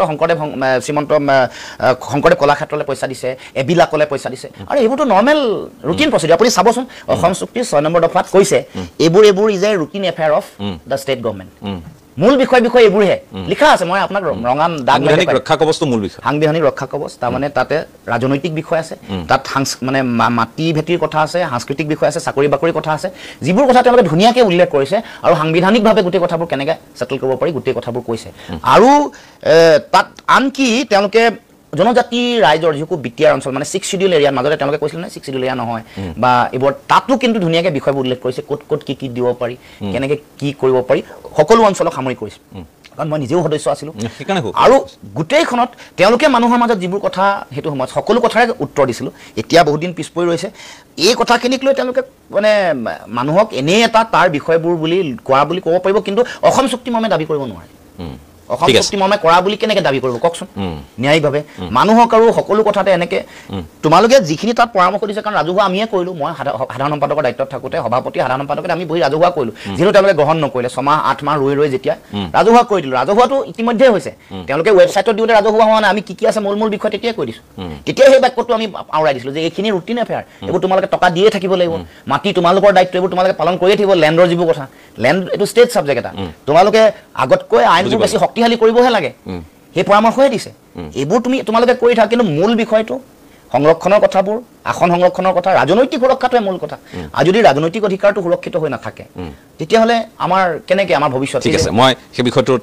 ভৱিষ্যত সময়ত আকৌ নিশ্চয় আলোচনাৰ প্ৰয়োজন আছে কাৰণ এইবোৰ খুব সময় সাপেক্ষে সাল সলনি হৈ থকা এটা বিষয় এইবোৰ সলনি হ'ব মোৰ শেষৰ বিষয়টো আজিৰ আলোচনা যিটো মই মাজত উনুকিয়াইছিলোঁ আৰু এইটো অত্যন্ত গুৰুত্বপূৰ্ণ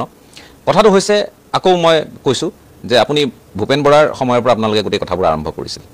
বিহালী কেন্দ্ৰিক কথাবোৰে বিতুষ্ট কৰিলে আপোনালোকক আৰু তাৰ পাছত প্ৰদেশ কংগ্ৰেছৰ সভাপতি সলনি হ'ল গৌৰৱ গগৈ আহিল গৌৰৱ গগৈয়ে এটা প্ৰসংগ তেওঁ এতিয়ালৈ মিত্ৰতা সন্দৰ্ভত বৰ মুকলিকৈ তেওঁ ৰাবাৰ ষ্টাম্প মাৰিব পৰাকৈ কথা কোৱা নাই মোহৰ লগাই দিব পৰাকৈ এতিয়ালৈ কথাবোৰ ক'ব পৰা নাই তেওঁ কোৱা নাই আনুষ্ঠানিকভাৱেই হওক অনানুষ্ঠানিকভাৱেই হওক গৌৰৱ গগৈৰ সৈতে আপোনালোকৰ কি কথা বতৰা হৈছে আমি নাজানো কিন্তু এটা প্ৰশ্ন মই সুধিব খুজিছোঁ সেইটো হ'ল অখিল গগৈয়ে কোৱাৰ দৰে বয়স কম হোৱাৰ বাবে গৌৰৱ গগৈ ৰাজনৈতিকভাৱে পৰিপক্ক নহয় নেকি আপোনাৰ দৃষ্টিটো নাই তেনেকুৱা কথা নহয় চাওক তেওঁ সংসদৰ ডেপুটি লিডাৰ আৰু 3বাৰ সাংসদ হৈছে আৰু এতিয়াও তেওঁ অতি পাৰদৰ্শিতাৰে কাম কৰি আছে মইতো তেওঁতকৈ কম বয়সতে সভাপতিৰ দায়িত্ব লৈছিলোঁ গতিকে এইটো কথা মই নাভাবোঁ যে তেনেকুৱা কাৰণ সকলোৱে কংগ্ৰেছৰ দৰে এটা ইমান পুৰণা দল ডাঙৰ দল সভাপতি কাক দিব তেওঁলোকে নিশ্চয় চাই চিতিয়ে দিছে গতিকে মই সেইটো কেতিয়াও ভবা নাই তেনেধৰণে হয়তো বিশ্লেষণ মই যি দৃষ্টিভংগীৰে কৰিছোঁ গৌৰৱ গগৈ ডাঙৰীয়া হয়তো সেই দৃষ্টিভংগীৰে কৰা নাই কিন্তু আমি এইটো কথা মই নীতিগত যিটো কথা এইটো মই বিশ্বাস কৰোঁ যে এই যিটো মানে ঐক্যবদ্ধতাৰে আগবঢ়াৰ যিটো কথা সেইটো খুব নিখুঁতভাৱে সুপৰিকল্পিতভাৱে বিষয়টো আগবাঢ়িব লাগে আৰু এটা নিৰ্দিষ্ট সময়ৰ ভিতৰত গোটেই বিষয়টোৰ সমাধান সূত্ৰ উলিয়াব লাগে যদি গৌৰৱ গগৈয়ে ভাবে মই এতিয়ালৈ যদি কিন্তু পৰন্তুৰ মাজতে থাকিব যদিও গৌৰৱ গগৈ ভাবে আপুনি কোৱাৰ দৰে তেখেতে আজি দীৰ্ঘ সময় ৰাজনীতিত আছে সংসদীয় ৰাজনীতিত আছে তেখেতৰ পিতৃ মুখ্যমন্ত্ৰী আছিল গতিকে ৰাজনৈতিক যদি তেওঁৰ পৰিপক্কতা আছে আৰু তেওঁ যদি ভাবে যে মই সিদ্ধান্ত ল'ব খুজিছোঁ বা দলে সিদ্ধান্ত ল'ব খুজিছে আমি কোনো কাৰণতেই মিত্ৰতা নকৰোঁ তেতিয়া আপোনালোকৰ ৰণনীতি কি হ'ব ডেফিনেটলি ৰণনীতি তেতিয়াও কৰিব লাগিব কাৰণ আমি আমাৰ মানে মূল কথাটো ইতিমধ্যেই কৈছোঁ যে আমাৰ দলৰ